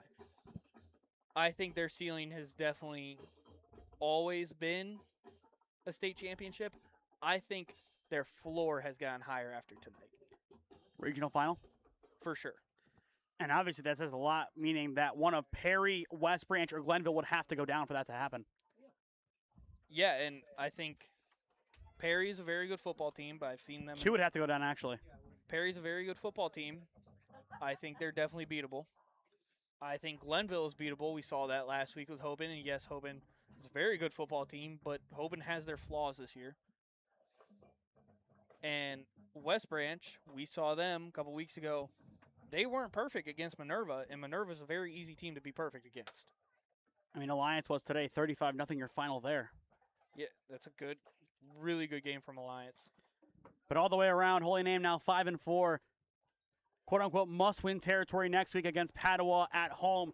You can't lose to Parma Holy War. You can't lose Padua. They need that one. That is going to be it for guys like Ethan Maide, Brady DeVore, some guys who have been through thick and thin with the Padua Bruins. We're excited to see them. We're excited to see Coach Kubit next week. And we're excited to see Holy Name and Padua duke it out at Brooklyn for the first time since Andrew Cole broke Bruin hearts in 2021. A catch that you may have even seen yourself. A fade to the back of the end zone, mossing a future Holy Name teacher sibling to win the game. I have seen that clip, actually. Now that you mention it, I have seen that clip. I forget the kid's first name, but that was King. We then had a Miss King the year later, and that is his sister. And Andrew Cole had her for class. Every single time football was brought up, even if Holy Name lost, you know which play was brought up. Of course, that's the play you have to bring up. I mean, at Glen Oak, shout out Austin Morrison, my junior year, with a crazy touchdown catch against McKinley on a play where he was actually ineligible, and the refs didn't call it. We talk about that play for next 2 years. So those plays go down as high school lore. And I feel like that is a perfect way to wrap things up here. To stay up to date on all the games that we are covering, follow SmeeSports on Instagram, SmeeFest2024 on Twitter, SmeeSports LLC on Facebook and LinkedIn. As well, go down below and subscribe. There is no added cost, but it greatly helps out all that we do here at the SmeeSports YouTube channel as a part of SmeeSports LLC. Next week, I think our goal is to broadcast a game on Thursday. That would then be, I believe, Marlington and Louisville boys soccer. We still have to work some things out with Marlington and the OHSAA. Assuming we get permission, we will be there for that game. Wednesday, if Holy Name does win on Monday, I think we will probably try to make the trip out to Woodridge and Peninsula. 45-minute drive. I'll take you guys at that point. For Holy Name and potentially, there you go. So Holy Name and I believe probably Edgewood Volleyball District Final. Both of those teams did make regionals last year, but due to realignment, they have a crash course for each other at Woodridge High School. That is contingent on a win Monday, and we would have to fly to get that to happen, but I think we will try our best there. as we do have the backing of the Holy Name Athletic Boosters. Once again, thank you to Mr. Tordzidlo and Mr. Kuchera for their support, along with our sponsors for making these broadcasts happen. Otherwise, our final high school football game and potentially our final fall game of the season. It's next Friday, and it is a great one. Holy Name and Paddle football. Maybe an earlier pregame. We will see what time we're set up. I kind of think we're set up, we're good to go, we're on air. That could be 5:30, that could be 6 o'clock, that could be a 6:15. There's so much to talk about with that game. So many things to talk about this season. I think we're going to go on early, and we'll see what happens, and we'll see where the wind blows us for that one. I'm excited. I'm excited for you guys to see your first Parma Holy War. Once again, records go out the window in those games, and I'm sure when you guys play teams like Perry, Jackson, McKinley, it might not be necessarily out the window, but Glen Oak, they fight like they have a shot to win a state title every single time. I don't know, like, it's a shot they have a state title. I think they just fight because they enjoy fighting. Basketball, that makes things interesting, and I think this year, basketball, though, for Glen Oak, they have a shot to win the conference, I would say. They've had a shot the past 5 years. But no Reed Sims now for McKinley. Yeah, that definitely makes it easier. But ever since Harrison has become the coach, they've had a shot every single year. And we'll see them, I believe, on January 20th as they take on the Alliance Aviators at Harry Fields Gymnasium. And I think you'll take the lead on that one over Cooper. Yeah, I'm excited to see Issa White in that one. He's had a really good offseason, actually. He's put on, I think it's 11 pounds or something. There you go. A lot of exciting games coming up this winter. Our winter coverage starts with Holy Name and Padua, just like our fall coverage ends. I believe that is November 22nd. It's the Saturday before Thanksgiving. That'll be a 7 p.m. face-off at Michael A. Reese in Parma. Looking forward to getting some hockey content on the channel, along with some Holy Name basketball and some other teams. But that will do it for us here at Jerome T. Osborne Stadium. Lake Catholic 35, Holy Name 14-year final. For Bryce Fisher, I am Nathan Smee saying so long from Mentor, Ohio, and we will see you again next time. This has been OHSAA Football on SmeeSports, presented by Ledgewood Barbershop.